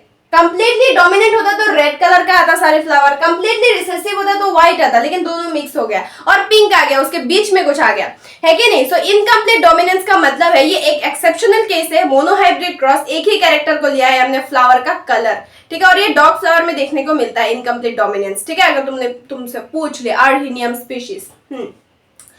तो यहाँ पे क्या होता है कि कोई भी एलील कंप्लीटली डोमिनेंट नहीं होता है। और यहाँ पे एक केस देखो, टेस्ट क्रॉस में हमने देखा था फिनोटाइपिक रेशियो और जीनोटाइपिक रेशियो सेम होता है, इनकम्प्लीट डोमिनेंस में भी फिनोटाइपिक रेशियो और जीनोटाइपिक रेशियो सेम होता है, ठीक है। अब हम नेक्स्ट देखते हैं कोडोमिनेंस, वो क्या है देखते हैं। ये देख के फिर मैं आई थिंक रात को शूट करूंगी कि लाइट बहुत प्रॉब्लम दे रहा है, इसको ठीक करना पड़ेगा। ओके, तो कोडोमिनेंस क्या है, देखो इनकम्प्लीट डोमिनेंस हमने देखा कि इनकम्प्लीट, वहां पे कोई भी एलील डोमिनेंट और रिसेसिव कोई भी कंप्लीटली डोमिनेंट नहीं था, ठीक है, बीच में कुछ था, तो इसलिए वो इनकम्प्लीट डोमिनेंस मतलब डोमिनेटिंग फीचर कंप्लीट नहीं हुआ था। कोडोमिनेंस क्या है? को मतलब बोथ, कोऑपरेटिव, ठीक है, कोऑपरेटिव या बोथ बोल सकते हैं, ठीक है। सो बोथ यहाँ पे डोमिनेंट है, मतलब दोनों ही ट्रेट जो है यहाँ पे एक्सप्रेस होगा। Both the traits are expressed in the organism. हमें बेसिकली पता है कि जो एक होता है डोमिनेंट और एक होता है रिसेसिव। अगर दोनों ही डोमिनेंट है मतलब सेम ट्रेट है, मान लो इस प्लांट में भी और इस प्लांट में भी कैपिटल टी है, तो दोनों आएगा, ठीक है। एक में स्मॉल टी है तो भी दोनों आएगा, सेम है, सेम टाइप का होगा, ठीक है। लेकिन एक में कैपिटल टी है और एक में स्मॉल टी है, तो कैपिटल टी वाला एक्सप्रेस होगा, टॉल वाला जो डोमिनेंट है वो एक्सप्रेस होगा। लेकिन कोडोमिनेंस में क्या होता है? डोमिनेंट और रिसेसिव दोनों ही एक्सप्रेस होता है, ठीक है। तो इसका बेस्ट जो एग्जांपल है that is ABO blood grouping in human, ठीक है। ABO blood grouping in human, ये बेस्ट एग्जांपल है कोडोमिनेंस का, मतलब दोनों कैरेक्टर इसमें एक्सप्रेस होगा। अब देखो ये जो तुम लोगों ने जूलॉजी में क्या था वो चैप्टर का नाम, ब्लड सर्कुलेशन जो चैप्टर है, उसमें यार ब्लड रिलेटेड बहुत एक अच्छा कॉन्सेप्ट दिया हुआ है, रुको वहां से देख लेना, लेकिन मैं ऊपर से बता देती हूँ, ठीक है। तो ह्यूमन की बॉडी में टोटल 4 ब्लड ग्रुप होता है, AB और O ब्लड ग्रुप, ठीक है। ये 4 होता है, मतलब ABO, ठीक है, यहाँ पे AB आ रहा है, तो ये 4 ब्लड ग्रुप होता है, ठीक है।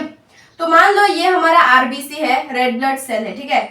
तो इसमें एंटीजन है A, ठीक है, A एंटीजन इसमें प्रेजेंट है। ये तुम उस चैप्टर से पढ़ लेना, ब्लड सर्कुलेशन से अच्छे से दिया हुआ है, एनसीईआरटी में है, बट तुम ये समझ लो कि कोडोमिनेंस एक्चुअली है क्या, और इसके एग्जांपल ABO ब्लड ग्रुपिंग है, ठीक है। सो ये ब्लड RBC का एक सेल है, इसमें अगर A एंटीजन है तो इसका ब्लड ग्रुप होगा A ब्लड ग्रुप, ठीक है। अगर इसमें B एंटीजन है, B ऐसा होता है और A राउंड होता है, तो इसमें होगा B ब्लड ग्रुप, ठीक है।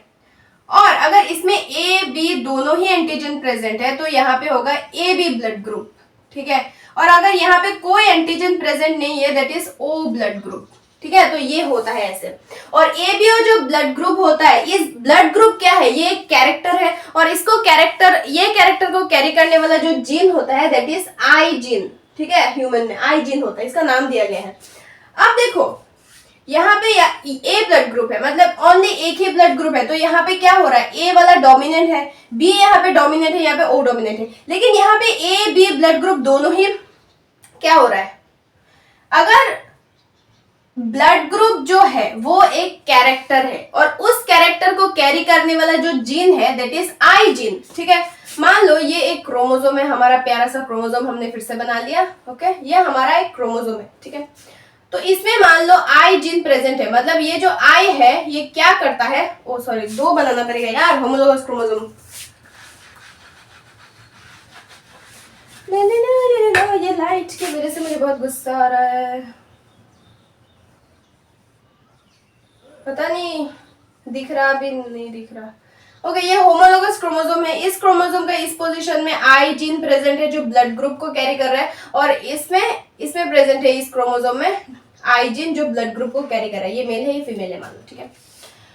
तो अगर A एंटीजन प्रेजेंट है तो A ब्लड ग्रुप होगा दैट इज IA। तो इसमें मान लो IA प्रेजेंट है और इसमें मान लो IB प्रेजेंट है। अगर A ब्लड ग्रुप है तो IA होगा, और B ब्लड ग्रुप है तो IB होगा, AB है तो IAB होगा, ठीक है। और O है तो इसको बोलते हैं I, ठीक है, स्मॉल I बोलते हैं, सॉरी स्मॉल I बोलते हैं, ठीक है। सो अब देखो, अब क्या देखोगे तुम, हाँ, अगर इस जीन में IA है, इस जीन में IB है, ठीक है, मेल है ये फीमेल है, तो इसमें जो डोमिनेटिंग होगा, मान लो दोनों में अगर सेम है तो यही आएगा, इसमें भी अगर IA होगा तो इसमें भी I है, तो बच्चे में भी IA होगा सॉरी। लेकिन अगर इसमें IB है और इसमें IA है और बच्चे में आया IA, तो मतलब ये डोमिनेटिंग हुआ, IA वाला IB वाला एक्सप्रेस नहीं हुआ। और अगर IB डोमिनेटिंग है तो यहाँ पे IB होगा, तो IA रिसेसिव हो जाएगा, एक्सप्रेस नहीं होगा। लेकिन जिसमें AB ब्लड ग्रुप आ रहा है, जिस इंसान में AB ब्लड ग्रुप आ रहा है, उसमें IA भी है, IB भी है, दोनों ही ब्लड ग्रुप शो कर रहा है, दोनों ही ट्रेट जो है यहाँ पे डोमिनेंट है। मान लो यहाँ पे IA है, यहाँ पे IB है, दोनों ही डोमिनेंट होते बच्चे में IAB आ गया, तो इसका भी आया, इसका भी आया, दोनों ही डोमिनेंट है, दोनों का कैरेक्टर यहाँ पे शो हुआ है, ट्रेट शो हुआ है, दैट इज कोडोमिनेंस। समझ में आया? ओके, तो अब हम देखते हैं मल्टीपल एलिलिज्म क्या होता है, यही है, ठीक है। एबीओ ब्लड ग्रुप जो है यही इसी का एग्जाम्पल है, ठीक है ना। ये वाला थोड़ा जूलॉजी पोर्शन से देख लेना, ठीक है ना। ओके, सो इम्पोर्टेंट है कि तुम्हें याद रखना है कोडोमिनेंस जो है यहाँ पे एग्जाम्पल है एबीओ ब्लड ग्रुप, बट मैं कॉन्सेप्ट अच्छे से बोल पाई कि नहीं, ये जूलॉजी का कॉन्सेप्ट है, बट देख लेना उस चैप्टर से, ठीक है।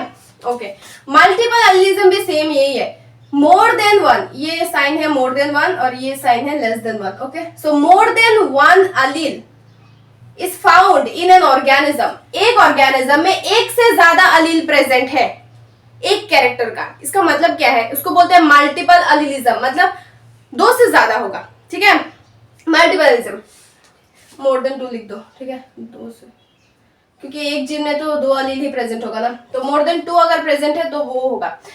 अब ये है क्या, देखो मान लो एक कैरेक्टर है दैट इज टॉल, ठीक है, तो वो टॉल, सॉरी क्या बोल रही हूँ मैं यार गर्मी की वजह से, मान लो एक कैरेक्टर है हाइट, ठीक है, तो इसका 2 ट्रेट होगा, या तो टॉल होगा या तो डॉर्फ होगा, ठीक है। मान लो कैरेक्टर है हेयर, ठीक है, तो या तो वो स्ट्रेट होगा या तो वो कर्ल होगा, मतलब हमेशा हर कैरेक्टर का 2 ही ट्रेट होगा। लेकिन अगर ये 2 ट्रेट है सेम जीन का, तभी तो इसको अलील बोल रहे हैं, 2 अलील है, एक टॉल वाला अलील एक डॉर्फ वाला अलील, ठीक है। लेकिन अगर 2 से ज्यादा ट्रेट प्रेजेंट है एक कैरेक्टर का तो उसको हम बोलते हैं multiple allelism. For example ABO blood group, ठीक है, एबीओ ब्लड ग्रुप जो है, ठीक है, यहाँ पे तुम्हारा एबीओ ब्लड ग्रुप कैरेक्टर क्या है, कैरेक्टर है तुम्हारा blood group that is carry करने वाला जीन है आई, लेकिन ट्रेट 4 है, देखो ए ब्लड ग्रुप भी हो सकता है, बी ब्लड ग्रुप भी हो सकता है, ओ ब्लड ग्रुप भी हो सकता है, ए बी ब्लड ग्रुप भी हो सकता है, सेम कैरेक्टर का 4 ट्रेट है, तो ये जो अलील है, ऐसे तो बेसिकली 2 अलील होता है, लेकिन यहाँ पे 2 से ज्यादा अलील है, ठीक है, तो ये होता है मल्टीपल एलिलिज्म। समझ में आया। और ये हम एक पॉपुलेशन में स्टडी करते हैं, एक पर्टिकुलर इंडिविजुअल में हम नहीं बोल सकते। जैसे कि अगर मैं हूं, मेरा ब्लड ग्रुप अगर ओ है तो मेरे अंदर ओनली ओ ही होगा, ठीक है। लेकिन मेरा अगर भाई है, वो मेरे भाई के बॉडी में ए ब्लड ग्रुप है मान लो, तो हमारा 2 ट्रेट आया। और मेरी मम्मी का मान लो बी ब्लड ग्रुप है, ठीक है, और मेरे चाचा का मान लो ए बी ब्लड ग्रुप है, तो सेम ब्लड ग्रुप कैरेक्टर है लेकिन हमारा ट्रेट अलग अलग है। और ये एक पॉपुलेशन में स्टडी कर रहे हैं हम, एक से ज्यादा इंसान में, क्योंकि एक इंसान में सारे के सारे शो नहीं हो सकता। अगर मेरा ए बी है तब भी 2 शो हो रहा है, ए और बी, ठीक है, इससे ज्यादा नहीं। तो इसलिए पॉपुलेशन में हम मल्टीपल एलिलिज्म को स्टडी करते हैं, ठीक है। तो इनकम्प्लीट डोमिनेंस, कोडोमिनेंस और मल्टीपल एलिलिज्म समझ में आया, आई होप समझ में आ गया होगा, ठीक है। तो अभी हम नेक्स्ट देखते हैं क्रोमोसोमल थ्योरी ऑफ इनहेरिटेंस। चलो